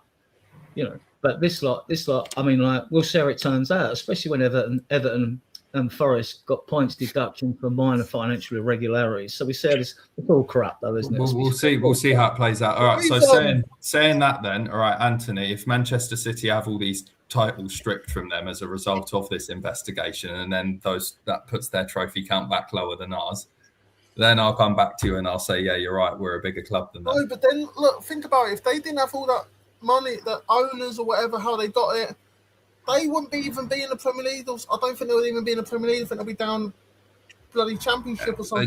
They did get that money, unfortunately, and that's basically how football evolved at that time. Spurs have underachieved. So what are we saying? Are we saying, yeah?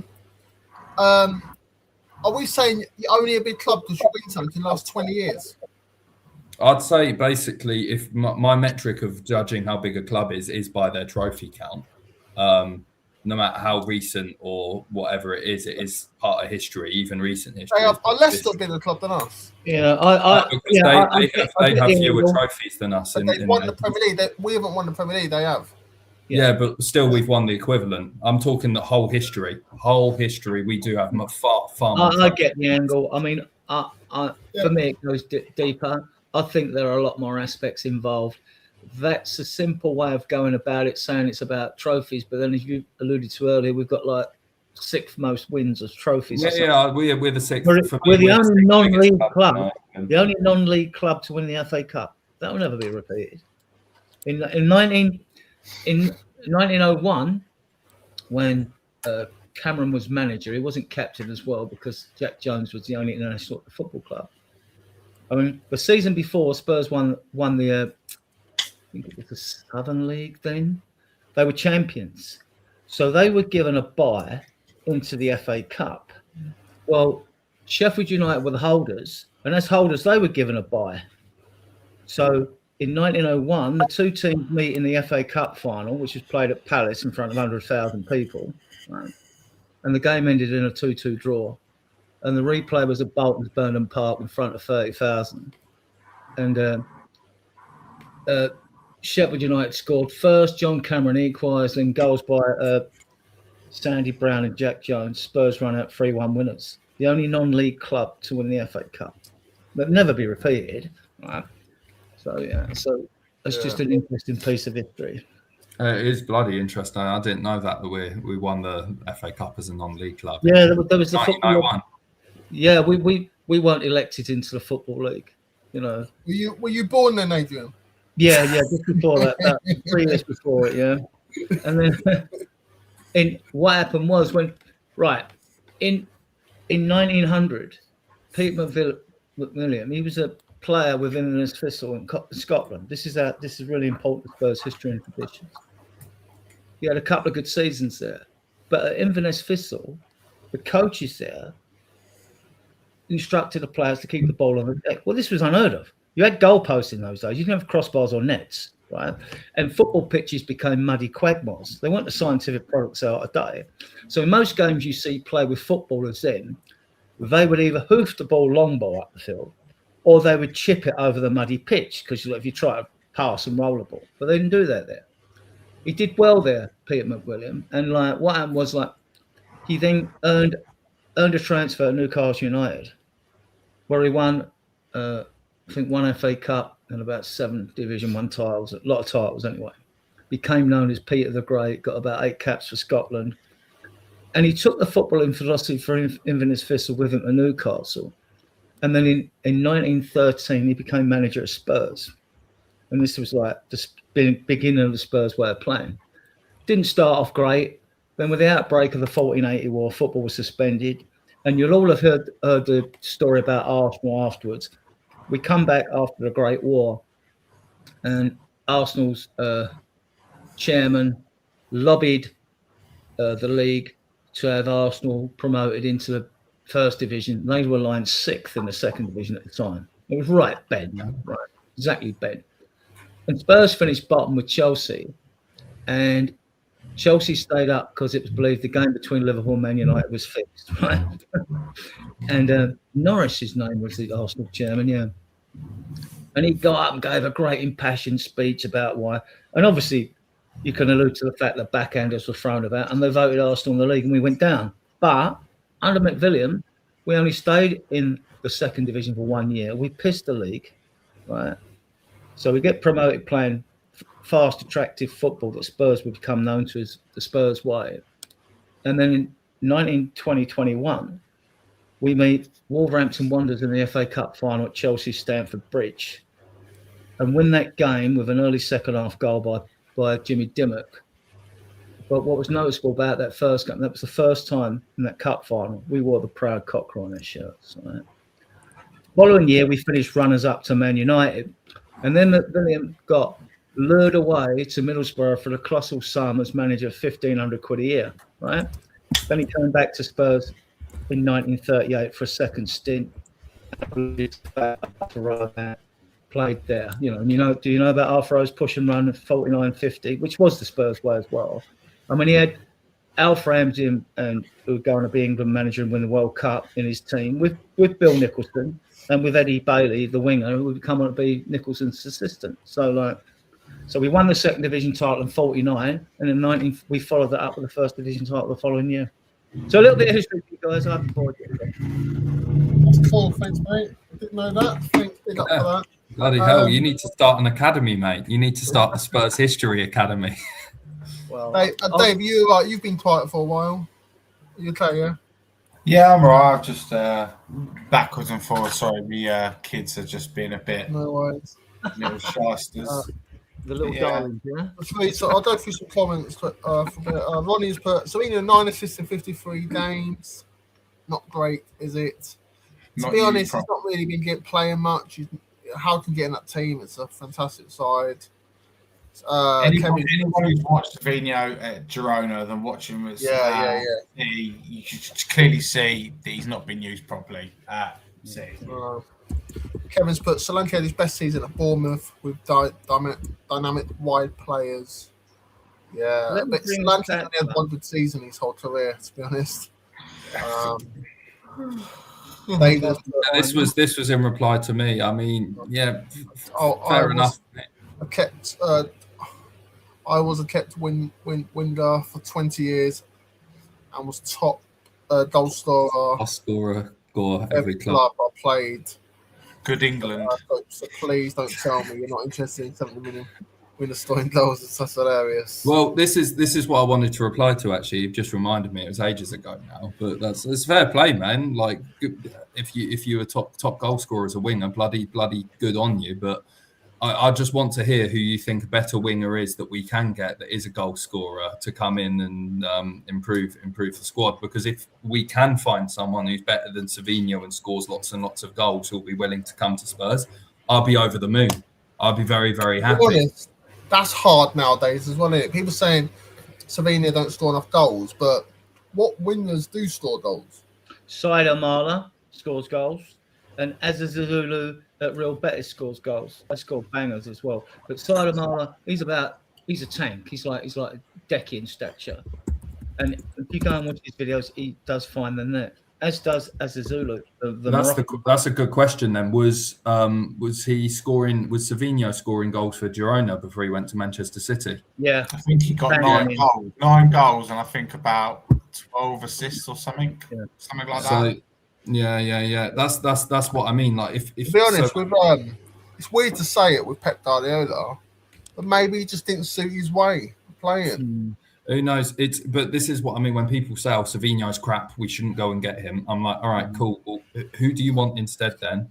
Who's this player that will be willing to come to Spurs and score lots and lots of goals and play on the wing? It's like Grealish in a way. Like, I think it's weird to say this, and I'm probably going to get a lot of stick for this now. I think Pep made Grealish worse. Grealish went there and won trophies, but he was taking players on. He was the main man at Villa. And Man City, I never saw any of that. But Grealish has had enough opportunities to score goals. It's technically very good footballer. I used to think at times, I thought he used to hang on to the ball too long. You've got to have the vision to release the ball as well. Savio's got that. I mean, I want Savio. He's a massive upgrade. Sorry? I see Grealish when he's playing for Man City, and he'll be like, it looked like he'll be taking the player on, and then he'll pass it backwards or sideways. And I'm like, for goodness sake, take the bloody player on. Yeah. His goal scoring record for Man City was poor. What do you think of Solanke, guys? I mean, I think the fan base, well, after last year, they just blasted everything in range from management down to players. But he got 15 goals next season when Johnson got 18, but he got 8 league goals, the rest were cup goals. And I was thinking or he got injured. And once you get injured, their fan base seem to turn on injured players, don't they? They do, right? So, because they say, availability and all that over ability. I go, no, because we had Werner, he was available, but I didn't want him on the pitch, right? So, but is actual. I put something in the comments section there about Solanke's stats here, and they're not bad. His GA is not bad at all. Considering how many minutes he's actually played, you put minutes into that. I can't imagine that being, like you say, all that bad, because he hasn't started every game. Do you know what I mean? In those 63 appearances, he's came on quite a few times as substitute as well, hasn't he? So that's 27. That's 27 GA, right? And it's against 63. If you double the 27, it's 54. That would be 2.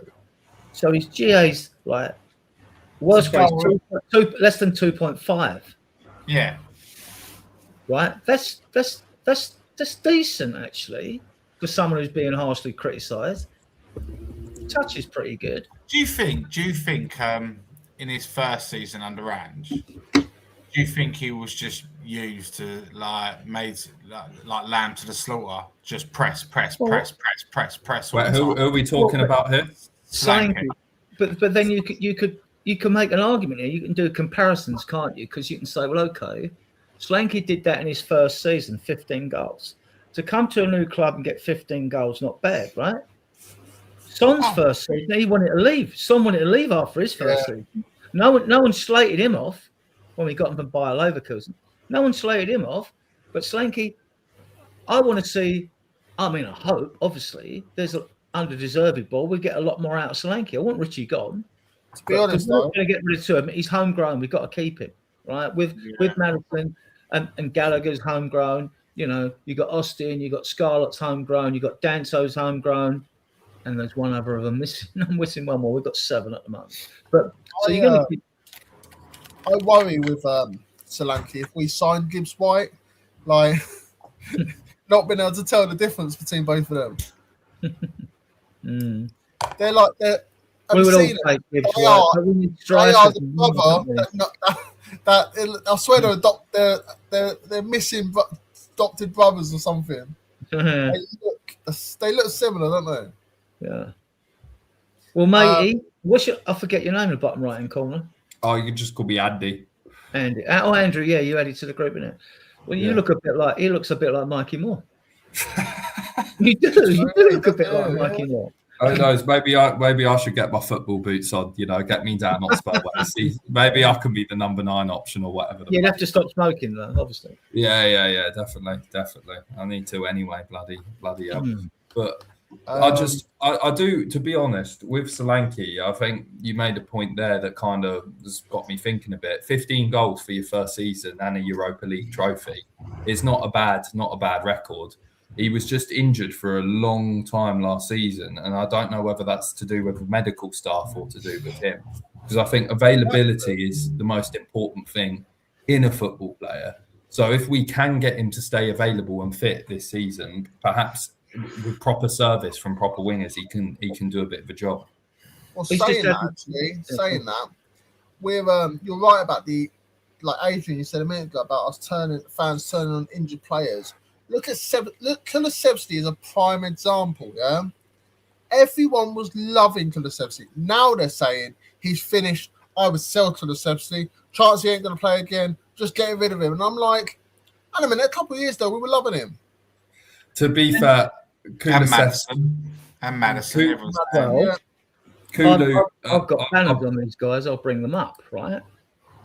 Yeah, because with Kulu, I'm not saying that he's bad or anything like that, but I just remember whenever he would have a game where he wasn't his 100% self, I remember he would be slated. He was one of the most slated players. I mean, fans called him Kulu Dog on Twitter, Like, that's social media, isn't it? Social media.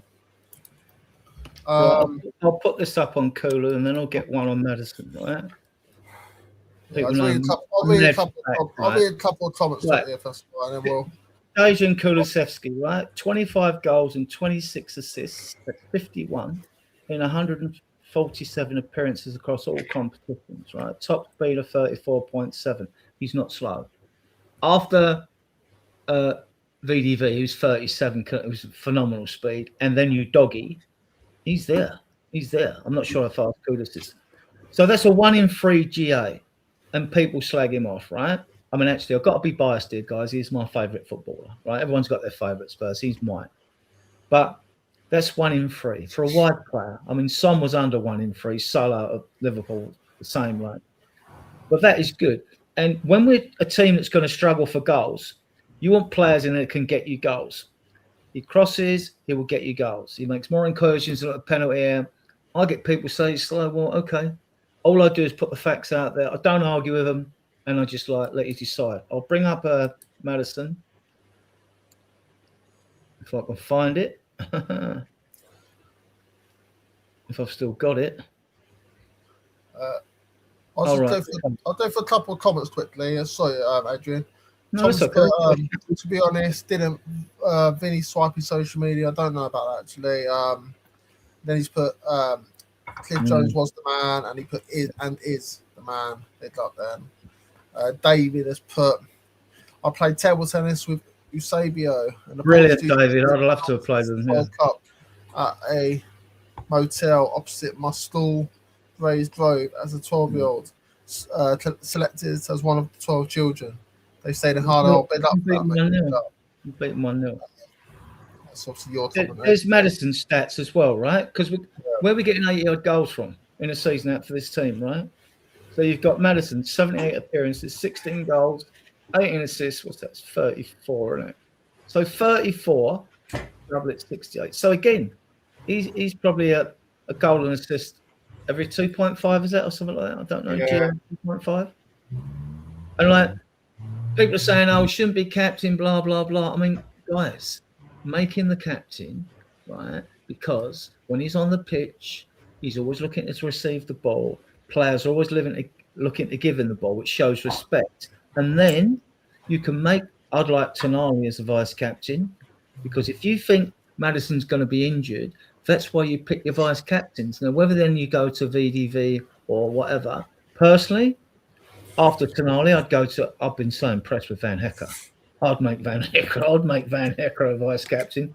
But and I'm not. Well, Robertson, though, he's been vice captain at Liverpool. Yeah, I'm not a biggie on captains anyway. My attitude is, if you need motivation to wear that cockerel and get on that football pitch, and you need motivation for a captain because you can't do it, so then get the fuck out of my football club. Just get out. Exactly. I don't want you. I would have kept Polina and made him the captain, but that ship's Yeah. passed. Apparently, United are looking at Polina now. Oh, if they get Polina, I will literally lose my mind. If they get him, I thought Villa wanted him. Yeah, my mate texted me today saying about he's a United fan. He said United are looking at him. Oh. if they get it, that would be because the whole thing was, we can't get him. He wants to go back to Portugal, but Yeah. if that doesn't happen now, I will be really, really, really angry because for me, he was a player that we should have got in much, much sooner than when we did get him in, and I was calling out for it for years. We finally did get him in, and not only was he one of our best players that season, he actually saved our ass from relegation with the goals he scored. And then De Zerbi said he wanted Polina. Polina said he wanted Spurs. And then for some reason, Enoch just decided not to make it happen. And I thought it was under the guise that he wanted to go back to Portugal. So if now he doesn't go back to Portugal, he ends up at Man United, I'd say that's a colossal failure on Enoch's part. But maybe De Zerbi didn't want him. Maybe he was just saying he wanted him, just a big. Look at the upgrades. Look at the upgrades. You've got Tonali and Fernandes. Exactly. If anyone told me we're bringing him in this window, I'd have said, "You're nuts, mate. We're not bringing them in, right?" Yeah, especially Tonali. Yeah, especially. And to me, it's probably a bit too early to give him the captaincy. But if you're going to give it to anyone, give it to him. Give it to Tonali or even Van Hecker. But again, too early for him as well. It'll be Van de Ven, won't it? Because he was vice captain. Or Poro.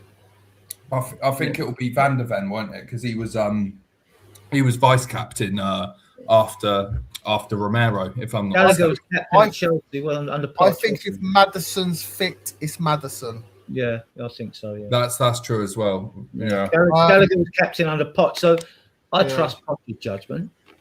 But then I'll go through some comments again. Sorry, guys. Tom's put, "I forgive you. We're in personal terms for a year. He should be a Spurs player." I think that's about Savino. yeah. He's also put should have kept Lanchy. I agree, Tom. Ozzy Ange is in. Big up Ozzy Ange. I don't know if he's still here. This was a while back. Hello, you good nobleman off the panel. Predictions for Brentford. If we've got no one in by then, predictions if we do. If we have forwards in, I think we'll beat Brentford. If we don't, I think we'll draw. I don't think we'll lose to Brentford. We've got a very good record there. Yeah. I think it'll be Kinski. I think Robertson. I think it'll be Van Hecker and Senesi again.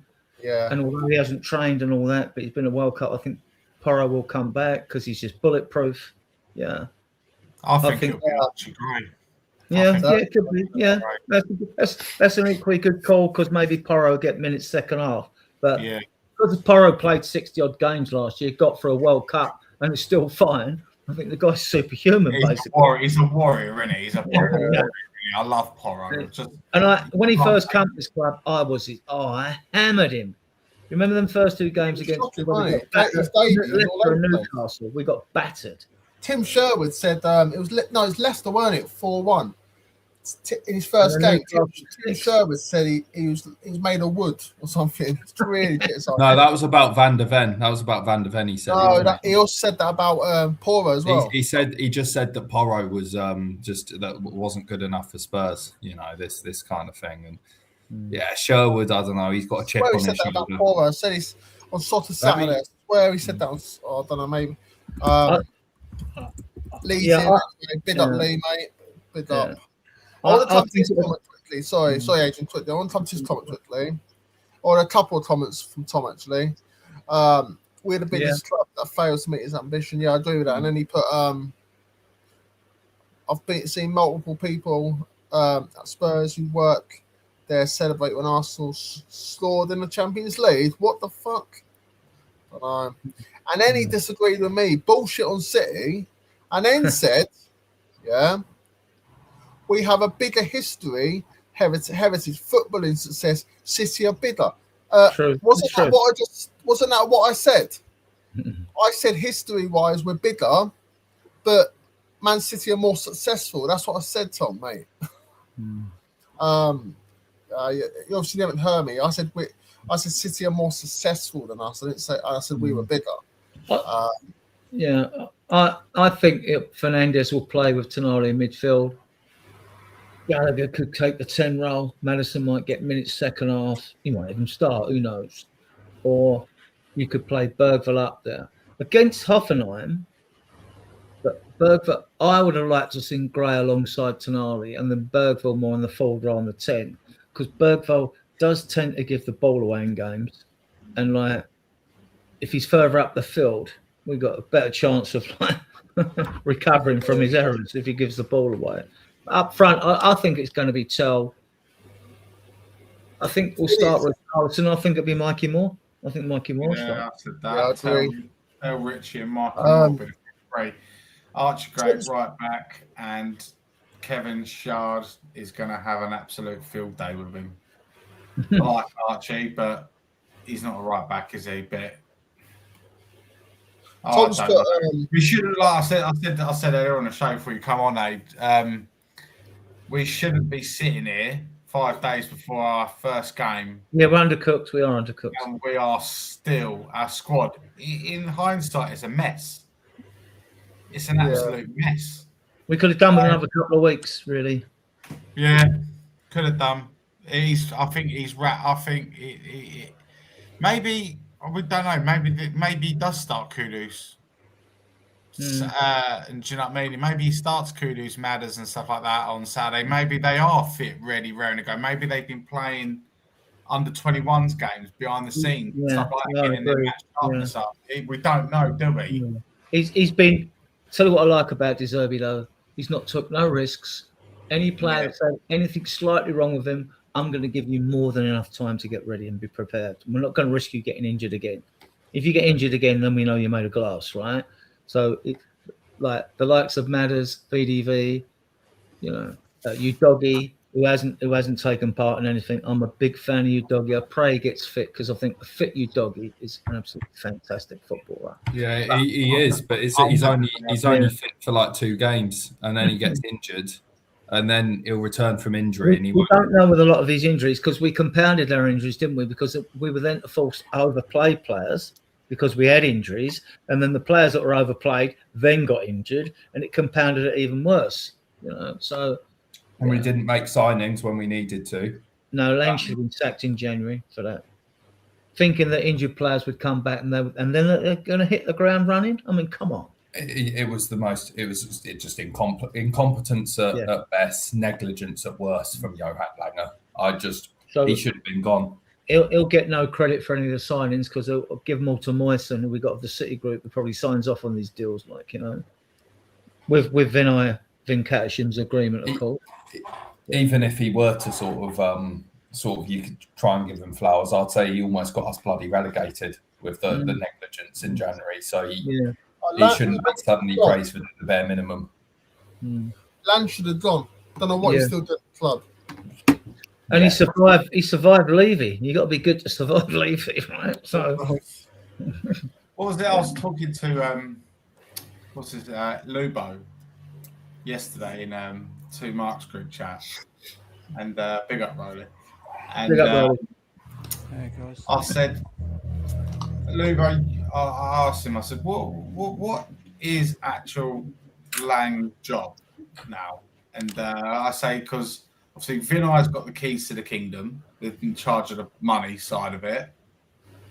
You've got Rafi Mawson leading the recruitment team and getting the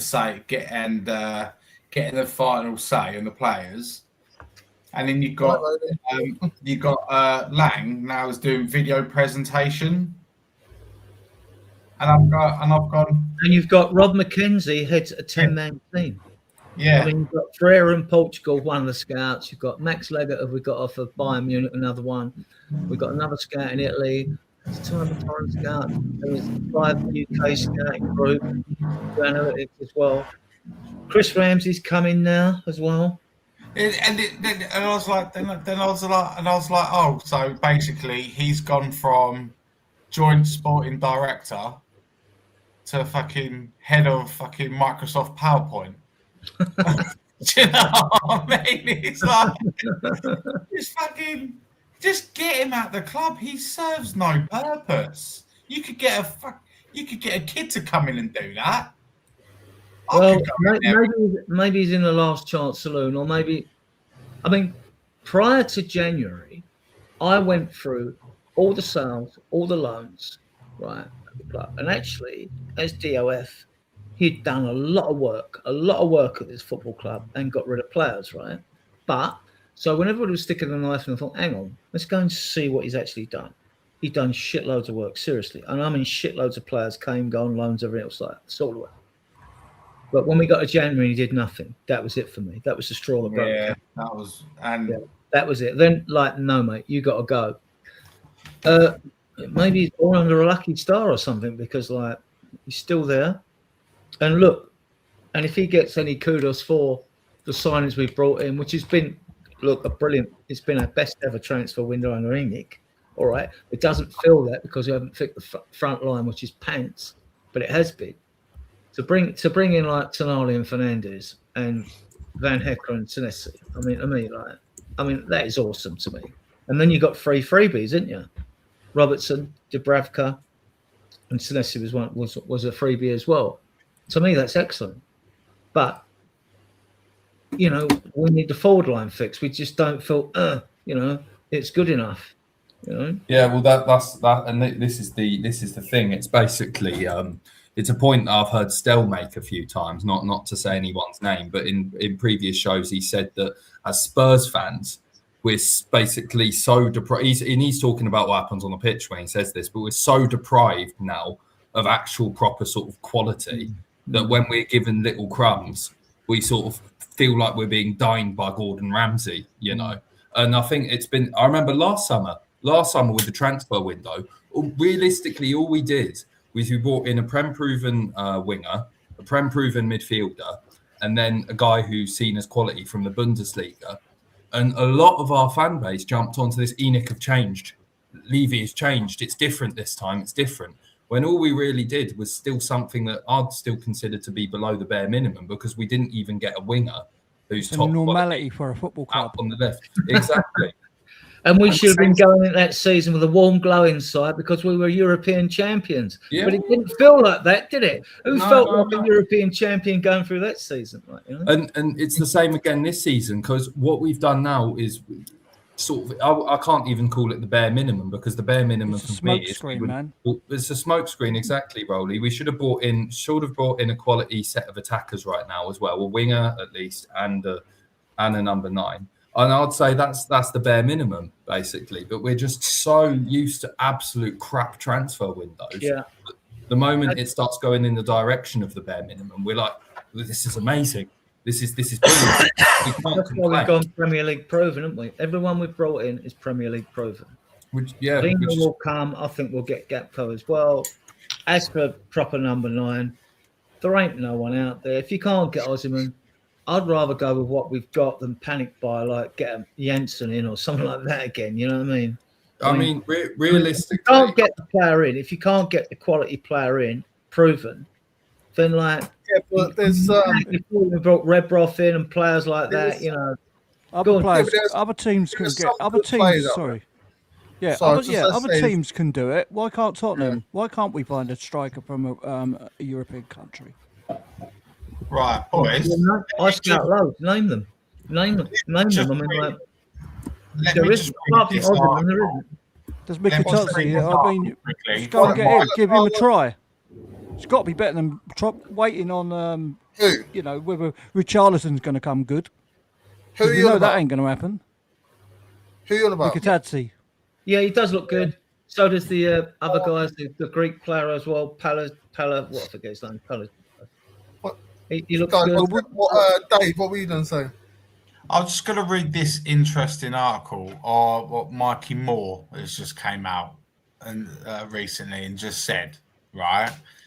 It said it's on X, and it's just a little insight of what kind of manager we've got at this club, and I'll read it out to you. It says, Mikey Moore has revealed the relentless standards Roberto De Zerbi is demanding at Tottenham, admitting even scoring twice against Hoffenheim may not project him from criticism. After Spurs' 3-0 victory, Moore told Spurs Play he's very, very intense, clear in all of his ideas. he won't give you a second to be sloppy on the ball, on or off the ball. The youngster even expects De Zerbi to highlight one poor first touch, adding there might have been one in the first half today, and he's still going to call me out on it. You're not going to get away with it. He's been unbelievable. Moore also admitted he is rediscovering his rhythm after the summer break, saying physically it's starting to feel better, technically as well. I think I'm building my way into it. 2 goals may have earned the headlines, but De Zerbi's reaction demonstrates uncompromising standards being introduced to Spurs. Individual brilliance does not excuse technical sloppiness. That to me just tells me we've got a manager now whose standards are right up here. Yeah. Do you know you score 2 goals in a game, but he's pulling you up on 2 bad first touches you've had. Do you remember the last manager we had like that? It was Antonio Conte, and then everyone hounded him out and said that he hated the club. Yeah. So I hear that name one more time. I know. I remember Glenn Hoddle scored a hat-trick in the reserves, and he met Bill Nicholson in the park, in the car park afterwards. And Nicholson said something, yeah, good hat-trick, Glenn. He said, but that third goal you scored, you should have squared it because it was a tap-in. Right. So you get that. It was another one, so it sounds like a bit like De Zerbi in that way. You know, obviously you've scored 2 goals, you're full of confidence. We know Glenn scored brilliant goals. He's my favourite ever Spurs All player. the top managers do that, though. Ferguson, you had Ferguson, you know, even if they won 4-0, he'd always say, well, you had chances missed there, you should have put them away. They all do it. You know the overlap programme? Yeah. Trout was on there the other week, and he's talking about his first favourite partnerships, and he said, "Oh, you like Defoe. The trouble is Defoe didn't pass that much." He said the game that we won 9-1 against Wigan. He said, "Guess how many I was in the box for?" And they were like, "All of them." Yeah, he's like, Trout had about 3 tap-ins, but Defoe went for goal every time. Yeah, and Defoe scored 5 times that game. So fair play to him. He was after a double hat-trick. Only player to ever do it. Jermaine Defoe was just absolutely ruthless. Ruthless when he's such a brilliant striker. What I'd give for half of Jermaine Defoe now. I mean, if you would score on your 5 goals, you're after a double hat-trick, aren't you? I don't think anyone's ever done that. The most is 5. Andy Cole, Alan Shearer, Jermaine Defoe. So I don't think I would have passed him to him either. Haaland's got 5, hasn't he? Haaland's got 5 in the game. Haaland, yeah, a double hat-trick. It's never heard of. So I wouldn't have passed him either if I was on 5. Big up to everyone that's in it. 12 of you watching. If you ain't smashed like already, please do. If you ain't subbed, please do. I've gained a few subs today. Much appreciated. Get over to my guests as well. Much appreciated. I'll put their link in the chat again. Yeah, I'll put your links in the chat. Carry on chatting if you want. I'll put. This might take a while, okay? I mean, I've just seen Tom's comment down the bottom there. Sorry, what we doing? Tell Richie more. You know what I mean? That's all we've got available. Yeah, it shouldn't be that way. I'm sorry. It just shouldn't. I like Moore. Of course, I like Mikey Moore. He's looking like a real nice prospect for us, but he should not be. But it should not be. Kudus is injured, and then our basically young prospect is the next one to try and step in. You know, to play full time. We should have backup there on the right. We should have a first starting one on the left, and we should have a number 9 that's better than Richarlison. But we don't, and it really just makes me question what have we been doing this whole transfer window? Just Tell stay though. I mean, Real Betis were in for Tell, and when he sees Savinho coming to his football club, Savinho's not sitting on the bench, so he's going to probably be playing on the left. Although he's been brilliant in the clips I've seen of him on the right during Man City's pre-season, but they've got. Sorry, I think Savinho's been fantastic pre-season for Yeah. City. Yeah. The way it was even at times where he's been doubled up on, and he just shuffles the ball from his left to his right, pings it between them, runs right between. Do you know what I mean? It's clever wing play. It's clever. It's been clever wing play for him, and I think he's going. I think he will cook under the He's a massive upgrade. The only concern is goals. Like, we want goals from our wingers, but he's still a massive upgrade.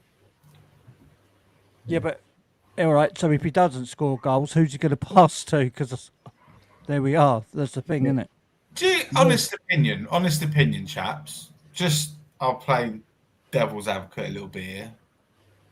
Do you think? I mean, don't get me wrong. I want him gone, Richarlison. Do you know what I mean? I want him gone. But do you think, with this new midfield partnership, and Maddison back in the team as well, Akudu's back in the team, potentially Savinho or Gakpo, or maybe even both, or Kulu back? What? Without any sarcastic answers, would I? What? Why couldn't Why couldn't Richie, if stays fit, break his Premier League record, break any record, and get hit 15 to 20 goals? Why couldn't he do it? I think without saying Richarlison will stop Richarlison scoring goal. But him and Solanke are going to have buckets of opportunities to score with that midfield and then wing. Yeah, but this is the thing. I mean, he let's say he hits, every chance, 5 chances out, he gets one on target. With Richie, Rowley's right about that. I remember that Anfield game where we drew 1-1 this season. If Richarlison had put all the chances he got in all the clear chances he got that game, if he had buried them, we would have won it like 5-1. It was, but he just misses. He misses too often. But yeah, I really think we need to try and find better. But if we can't find better from the number 9. And someone's not doing their job. Someone's not doing their job. The only reason why I've said that is because he got 12 in the league last year. Yeah, that's what I just looked up. This is what I mean. Very, very underwhelming midfield and no attackers at all because they was all injured. They're all crocked. He somehow managed to bag. He scores goals. It bewilders me because he's one of the players that I hound the most at the club, but somehow he scores goals as our striker. He scored the most goals, and it bewilders me because he's shit. When we were playing, we were like, I mean, who scored most of our goals? It come from bloody defence and midfield, didn't it? Romero and Van der Ven. No, and what's his name? Polina. Polina as well. You can't forget him. So I mean, what are we doing? I personally, as well, I think you're going to see a different version of Matisse Tell this season. I think you're going to see a different version of him. I've been hearing that. I'm going back to bed. I've just been asleep. I'm going back to sleep now. He's gonna go from 2 Premier League goals to 4. There you go. There you go, mate. Do you know what I mean? That's progress. Listen. If it happens, it happens, and I'll be really happy. Yeah, but of course we will. We don't want to see none of our players be shit. No one really wants that. I'm sorry, I need to come to let's go. Sonny, big up, mate. Big up. Thanks for coming on. But I don't get it. I don't see your point at all. Big up, though.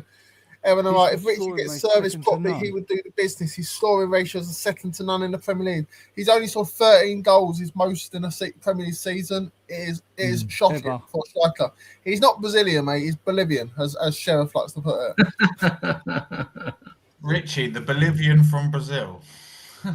Bolivian from Brazil. I mean, I hope Glenn starts. He might get second half minutes. I mean, we don't know if De Zerbi's playing a little bit of bluff here with his players, do we? With Maddison, with Solanke, I mean, is it feasible that even Kuda starts? So We don't know. It just all signs are indicating to. and used to do this. Though say, nah, player's not fit, and then he'd announce the team and the player be playing, like, you know. So, Sonny, I am in guest on. I'll put a link in, but I'm not going for too much longer, mate. So I'll put. Yeah, the I link was just in. about to say I've got to work tomorrow, so I'm probably gonna have to jump off. It's 1 a.m. here, but thanks for having me on, Anthony, and it was good seeing you, lads. Hopefully, I'll be on again soon. Yeah, see you later, definitely. Yeah, thanks see you very later, much, mate. lad. See you in a bit. Thank you. Cheers. So the link's in, but I'm not going on for too much longer, so I'm knackered. Yeah, I'm shattered as well. I'm pretty tired, to be fair. Had a long day. What a day. Fine. Yeah, I'm just seeing so many reports now that not only we're going all out for Gakpo and Savinho, and well, to be fair, the way it's looking, we're going to be getting Gakpo before Savinho because they've agreed a deal, wouldn't they, with in principle with PSG now, haven't they, for Barker? 135 mil, mental money. But I think once we get that, here we go, and he's over here having his medical done. I think that's when they'll give us the green light to finalise. Apparently, it's all done. Apparently, it's all done. It's put in place, but they're not releasing Gakpo until Barkler comes through the door. So yeah, we need to see what the first fee will be. Has Gakpo got to have a work permit again? Yeah, all foreign players have. Wow, Savinho so as well. Longer than to be fair, Rolly, if it gets put in, it all depends what time of the day and stuff it gets put in. Do you know what I mean? So it could take minimum a day, maximum probably 3. Yeah. Because it's from league to league, isn't it? He still ain't had his medical. He still ain't had, gone through the Premiership as well. So it could take ages, man. I mean, like you say, it's criminal that we've got to start the Premiership campaign with the strikers that we got, or the front three that we got at least. You know, it's criminal. Guys, would you sell Boga? Pardon? Sell him? Yes. Yeah. Yeah. If the right money's coming, if it was if it's 50 or above, I would take it and run laughing all the way to the bank. And do you know what I'd do? I'd get rid of Sarr as well. Well, I've listed the 9 midfielders we've got. So 9's a bit. I mean, in a squad of 25, look, 2 in each position is 22. The third goal is 23. So if you've got 6 midfielders, you know, say 4 central midfielders, 2 10s, right? You could actually, the other 2 players could be midfielders for most games and 1 or less. So you could have 8 midfielders. But we've got 9, and I left Decky out of this list. I left Decky out. I mean, like, all the fans seem to want Sarr gone. When we brought Gallagher in, I think, why are we getting Gallagher when we got Sarr? But, you know. Yeah. So we've got 9.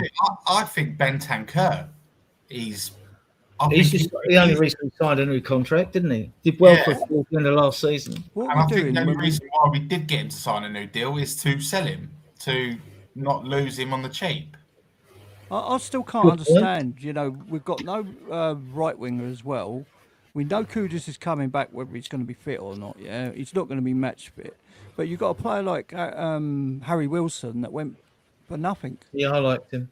I liked Harry Wilson. And his numbers were brilliant. Would he get 16 GA or 18 GA for the last season? GA. Mental, mate. I would have taken. I think he was known as a free agent. I mentioned that. It's just a free one that I was thinking. You know, really we should have gone for. Was a big up to everyone citizen of you in here.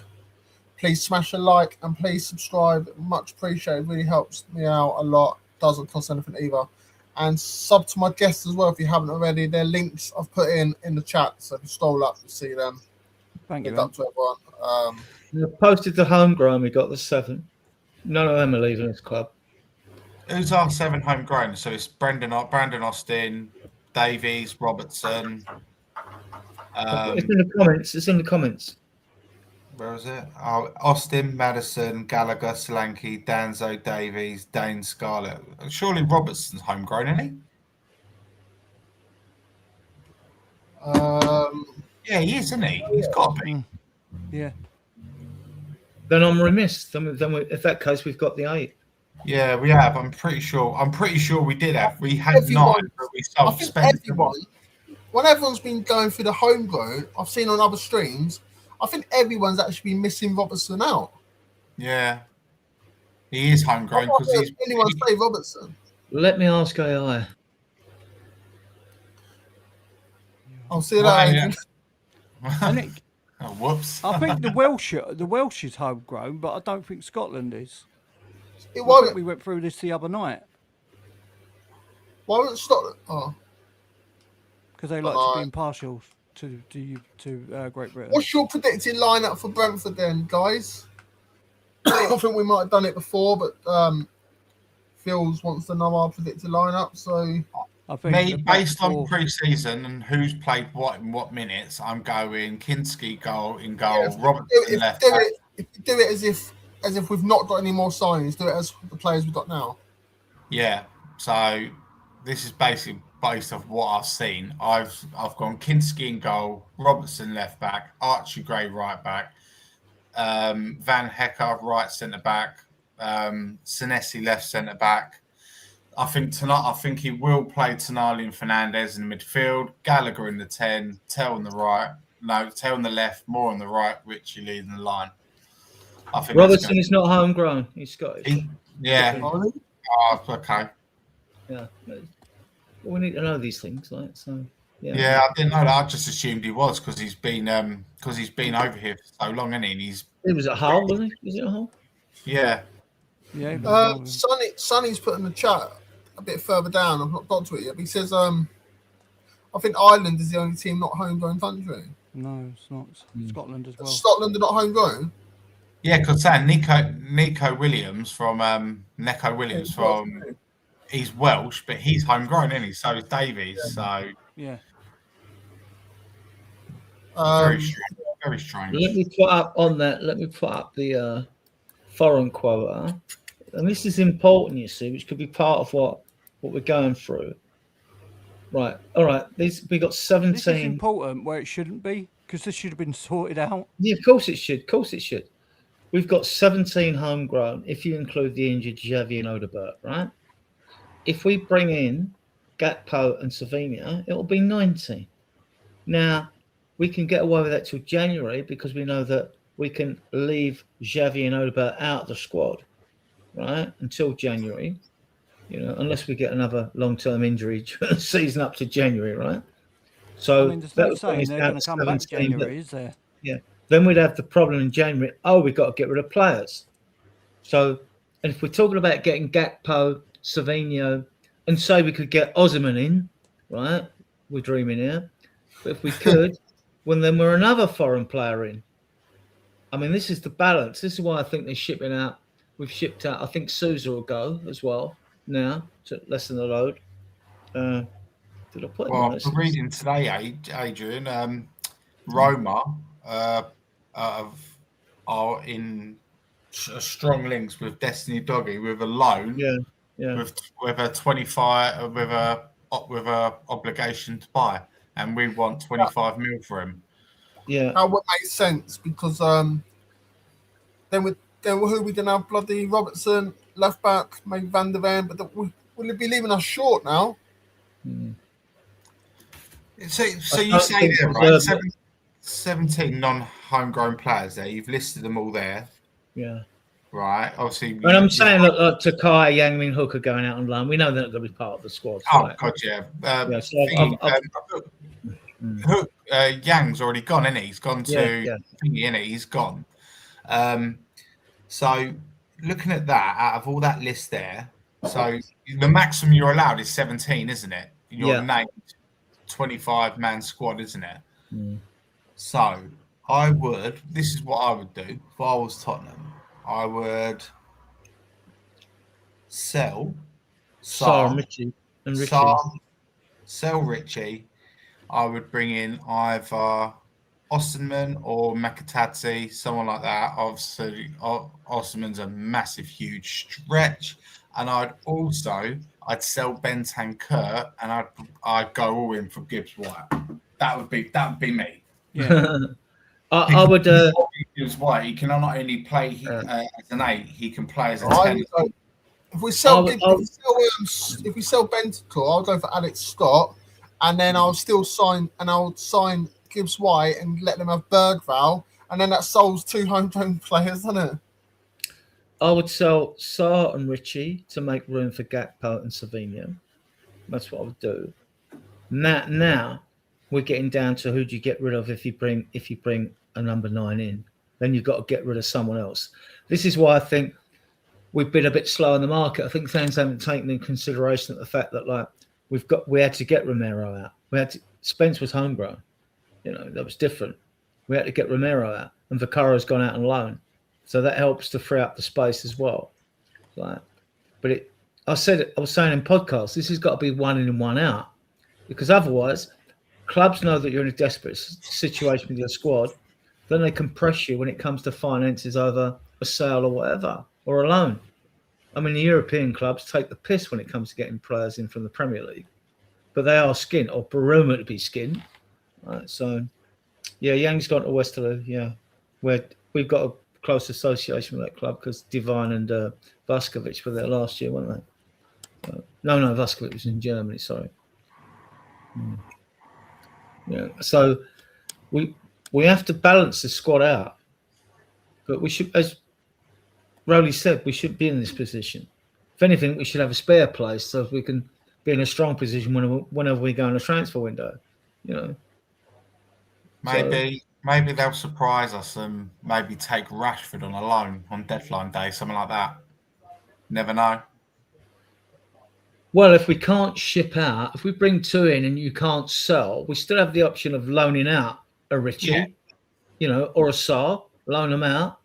But Brentford were interested in Sarr. I don't think they're our only club. Richie, we know Everton are in, right? But because he would be a cheap buy for them, wouldn't he? 25 mil, it's cheap. I mean, you're going to get a striker for 25 mil. We sold Lancashire for 20. Something like. And because there's a dearth, it's not because we, as fans, we think Richie's worth anything, but the market dictates, doesn't it? Shortage of strikers, you'll get money for him. You could possibly get 30 or 35 from him. I think you're going to get more than that. He's 29, I think. So, but if you were a promoted team, you'd probably bite your hand off for him. If he's going to keep you up, and you're not going to lose 100 odd million by being relegated or whatever it costs you, 150, whatever it does, you're going to pay that money. You'll pay it. So whereas we swings and roundabouts, where we've lost on the swings, we've gained on the roundabouts. I mean, we got 50 mil for Vuskovic and crap money for Spence. My opinion. That's only my opinion, right? It's only because I think we sold him to probably the worst league in the world, the Italian league, where they're absolutely poor, isn't it? Do you know what I mean? So that was kind of either take it or, do you know what I mean? Risk losing into a rival in the Premier League. So, do you actually think that De Zerbi trusts that left side now? That left back side. I think he fully trusts Andrew Robertson. Do you know what I mean? I think he does. He's played him near enough every game in pre-season. He hasn't done, and to be honest with you, he hasn't done as bad as what everyone is. I don't think he's done as bad as what everyone says he's done. Do you know what I mean? It's only because Gallagher went down at back to help him out. Do you know what I mean? Yeah, but that's what makes us more of a team, innit? Do you know what I mean? You play, you're going to make mistakes as players, aren't you? Even senior players are going to make mistakes. But if you've got your central midfielder covering you, that's just to me. If we could do a deal with Everton's left back, what they got a left back? I think they got that really good player, haven't they? Is it Bailly or something? The one I really wanted, what's his name from Fulham, Anthony Robinson. I don't like him. He's another one that gets injured a lot, isn't he? Yeah, but saying that, he came back. He had an injury like the previous season, prior to last, but he played quite a lot last season. Seems to have put it behind You know him. what? Mm. I would love Robertson to prove everyone's wrong. So everyone has been saying, there's a few people saying, not good enough. I think he's a good signing, and I really hope that he just shuts people up. Certain people. I think it's a time. What is the one thing Spurs needed to address this summer? Right, they needed to bring more experienced leaders in this team. It's got had way too many kids on it. Do you know what I mean? You needed experienced men. We start doing that, right? And there's not many who we could have got for what we've paid for Robbo, because we didn't pay nothing for him. He's won the Premier League. He's won the Champions League, mate. The geezer's, do you know what I mean? He's captain of his country. Do you know what I mean? He's a leader. Yeah. Richie, big up Richie, mate. You can have the Richarlison, mate. I'll take him to Liverpool for you, mate, to your training ground. I went to say Everton, but but you play in Liverpool, so I'd say I'll drive to Liverpool.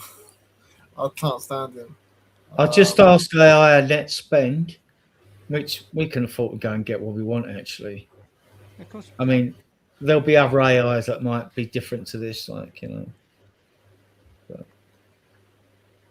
Yeah, a lot of people saying like it's like 40 odd million and stuff like that, but it's not, because Dragusin, all right, the obligation is 21 million, but that he's on a loan first, so we're not going to get that till next season. That's going to go into next season's expenditure. No, but it goes on this. That does go on the accounts. Whatever the figure is for a player, it goes on this season's accounts. It might be amortized. You might be paid in dribs and drabs over the length of the contract. 5 years might be paid up early, over 3. It all depends how it's structured. But it will go on the balance sheet or the financial report. Do you want me to tell you what's going to happen? Richarlison will go Everton, and we'll end up with that guy from Chelsea, striker. Nah, do you know what? David Ornstein came out early this morning that City are after him for a backup for Haaland. What, after who? Liam Delap. What? Well, he did start there, didn't he? He started there. Well, because they've got the same problem as us, mate. Non-homegrown. They've got non-homegrown and homegrown issues. Well, only worth a try. What I'll take him over Richarlison every day of the week. Maresca actually signed him for City, Delap. Signed him for Chelsea. He wanted Fernandes, didn't he, off Chelsea? And they give him a deadline. Yeah, I mean, but when Maresca became Chelsea manager, he's the one that signed Delap. Yeah, he did. So that's what. If we were that desperate going down to deadline, Dave, right? It came to deadline day. We're in the market for a striker, and all of a sudden you get a here we go. It's Nicholas Jackson. I'll be pissed off. Would you be pissed off? Yeah, I'd rather Delap. Yeah, I'd rather Delap. I'd rather neither. I'd rather neither of them. Seriously. No, but I would rather neither. But if I had the choice, I'd take Delap over Jackson. I don't rate Jackson. Yeah, I'm sort of hoping that City in these coming days go and snatch Pedro Neto off of Chelsea, or we know Maresca had Fernandes there and he loves him, right? Yeah. So if they've got to pay 100 mil plus for him, it just increases the chance that we've got, Savinho signed up. I think as soon as they spend money, City, Savinho, they'll say, okay, it's only at board level now that decisions got to be made. And I just think they know, look, Savinho goes, right? Rendes goes, Rodri goes. They do need replacements, but I don't think they need replacements for Savinho, but they do need replacements. Those players are leaving that squad. Yeah. It's crazy what we're doing. It shouldn't be down to this time of the transfer window. It's crazy. So it's maybe Savinho's no.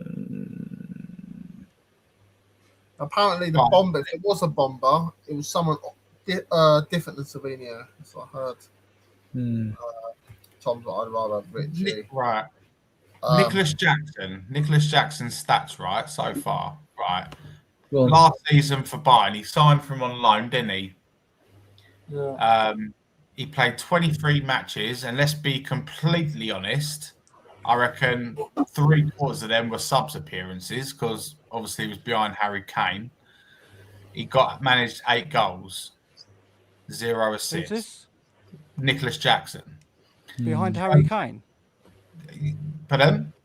You said behind Harry Kane. Oh yeah, no, he played. Obviously, he made 23 appearances for Bayern Munich last season, but I reckon 80% of them were subs appearances because he's playing obviously second fiddle to Harry Kane, isn't he? Yeah. So that's not too bad, right? But let's look at see 24-25. Right, for Chelsea in 24-25 year, he played 30 matches, 10 goals, 5 assists. So that's basically a GA every other game. And in 23-24, played 35 matches, 14 goals, 5 assists. That's basically, again, that's just over a G. That's a GA every other game. He ain't as bad as what everyone makes him out to be. No, he's not. He's not. Now they've got Morgan Rogers. Do you see Neto going on the left? They've got Morgan Rogers. Do you see Chelsea selling Neto? Yeah. Which, if he goes to City, Apparently he's seen in Saudi after as well. and I think it's not just us. While we're waiting for our deals to be gone, we shouldn't forget that the likes of City will be in for players, and they'd like to get them in as early as possible. So I can well see by Wednesday, City getting a player in and like Savino being released before the weekend. I'm hoping tomorrow. I've said it earlier, and Tom came back at me because I said it last week. That's just But crazy, I just believe he's going to be a Spurs player. I'm just totally convinced of it, actually. Yeah, I'm all right. And I base it on the transfer request, cutting all his ties with City. They're not going to keep an unhappy player. We didn't. As soon as Spence wanted to go and Romero wanted to go, we let them go. Yeah. I don't know the reason behind it because we don't know what's going on behind the scenes, do we? How these deals are constructed and all that, and what other clubs are doing. I don't think it's the total blank like what it was last year when at board level they said, no, Savino's not leaving this football club. And they tried to sweeten him with a pay rise, but he's now realised pay rise means nothing. He wants game time. So he's not going to go anywhere else. They're not going to keep an player. I know. Sarr will definitely be going, I think. I think so. I think definitely Sarr, and I definitely think Richie? Yeah, if an offer comes in, it won't be this week. It'll be middle of next week. Because the only other player you can get rid of one you said was Bentancur, really. So you got Sarr, Richie, or Bentancur. Yeah, really. I would be happy if them three went right along. I'm sorry, and Bergvall, of course. I think if a big offer comes in for him, and I think it's going to be Forest. I think Forest are going to come in and I think Newcastle as well. I think we could get 60 mil for him because I think they'll both try and compete. Newcastle are desperate to bring players in. Right, Forest. And I'd rather not trade with that fat drug dealing Greek anyway, Marinakis. Yeah. Well, I would actually deal with him on the basis of, can we start talking business with Morgan Gibbs-White? Let's talk business. We'll give you a sweetener with Lucas Bergvall. We value him at 60. You want him. We're willing to let him go for 50, but we want your price for Morgan Gibbs-White, and we want to guarantee that we can sign him. Yeah, I wouldn't let him go cheap. I'd squeeze as much money as we could. True, but on the basis of I'd let him go for a bit cheaper if they open the door for us to negotiate with Morgan Gibbs-White. Yeah, it's a risk, but it's a massive risk I'm willing to take because Morgan Gibbs-White, I think he's a big step up from what we've got. And they may come in for Richie as well because Matey, who did well from that season, he's not getting any younger.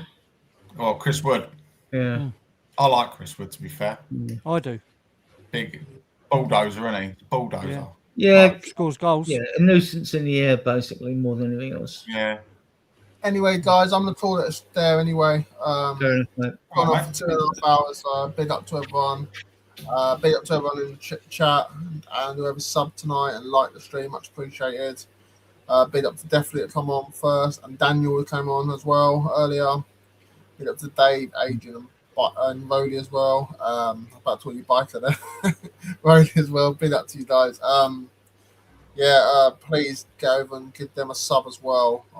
I have put their links in the channel, but if you don't know already, it's Spurs_syndrome for Dave's channel, and Adrian's is Spurs Diehards TTID, and Rolly's is Biker Yid. So please do that. And if you haven't subbed to my channel, please do. Much appreciated, everyone. Everyone's support.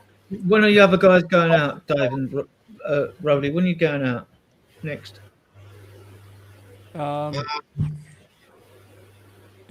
Probably in a couple of days. I think I'm going fishing tomorrow, so. I'm on my channel. I will probably see if I can get on next Sunday night, because quite possibly Saturday Night as well. Because I was gonna do a show with Lubo tomorrow, but I don't want to clash with other people in our community. Oh, don't worry about that. You're always going to clash. You can't do it. Oh no, I don't mind that. I don't like clashing with people in our community. I'll probably go out. I'm going fishing tomorrow. I've got to see family on Wednesday, so probably Thursday evening. We're not going out till Friday. We're mainly doing Fridays and Sundays unless there's a midweek game, which there will be Charlton, because after Brentford, you've got the Wednesday afterwards. We're playing Charlton at home, aren't we? So, but yeah, I mean, everyone is about 30 podcasters in the Spurs Diehards WhatsApp group. It's really a unilateral group, really. Just throw your links in there when you've got a show coming up, right? Do what you want in there, because it is a free-for-all group. It's very mature and sensible for those that guys. Let's get everyone over the 1,000 subscribers. And Adrian, I'd love to come on your channel sometime. All right. I'll get you on. Have you said that, right? Are you available Sundays? Yeah. We go at 9 o'clock Sundays, right? So I'll get you on then. Okay. Message me in the WhatsApp group, and I'll sort you out for Sunday. You can be my first guest. I normally got 2 regulars in Rain and Harry, and another couple on. And it's going to get busy. Once we start getting games on, every man and his dog's going to want to come on your channels, guys. Especially if you go out after a game, it will get hectic, right? And but there's more content when there's games going on. I feel like I'm talking about the same thing when there's no football. So I do. Tom wants to be added into your group apparently. Tom Kinham, I've got his number, so I can send it to Tom. If he gives me your number, I'll add you. You'll like the chat. The guys there, they're mature and sensible. I mean, I made the fatal mistake a few months ago, and Harry Scarf threatened to quit. And James said, "What's going on here?" You learn by these things. I let a guy who said, "Oh yeah, I'll get you loads more in." And we've got about 108 in there anyway, which is good. About 30 of my podcasters, which is good. And then, of course, we got the guys that were introduced. Loads come. I think I kicked about 120 people out of the WhatsApp group. I'm not having it turned into. I'm serious as well. I went, nah, mate, you've introduced all these guys. I mean, you can introduce anyone you want in that WhatsApp group. I always ask you beforehand, any of your mates or whatever. I go are they mature and sensible, right? I'm not having fucking headbangers in there, right? Seriously. Yeah. So anyway, sort it out. I learned by my mistake. So yeah. So I'm positive I'll repeat it. So big up, guys. Don't forget to like and subscribe, like I said, and to my panel as well. Much appreciated. And I'll see you next time. Yeah, big up, guys. Come on, you Spurs as well. Come on. Give me that number sometime. We'll get him in. I like him. He's good. Cool, I will do. One more.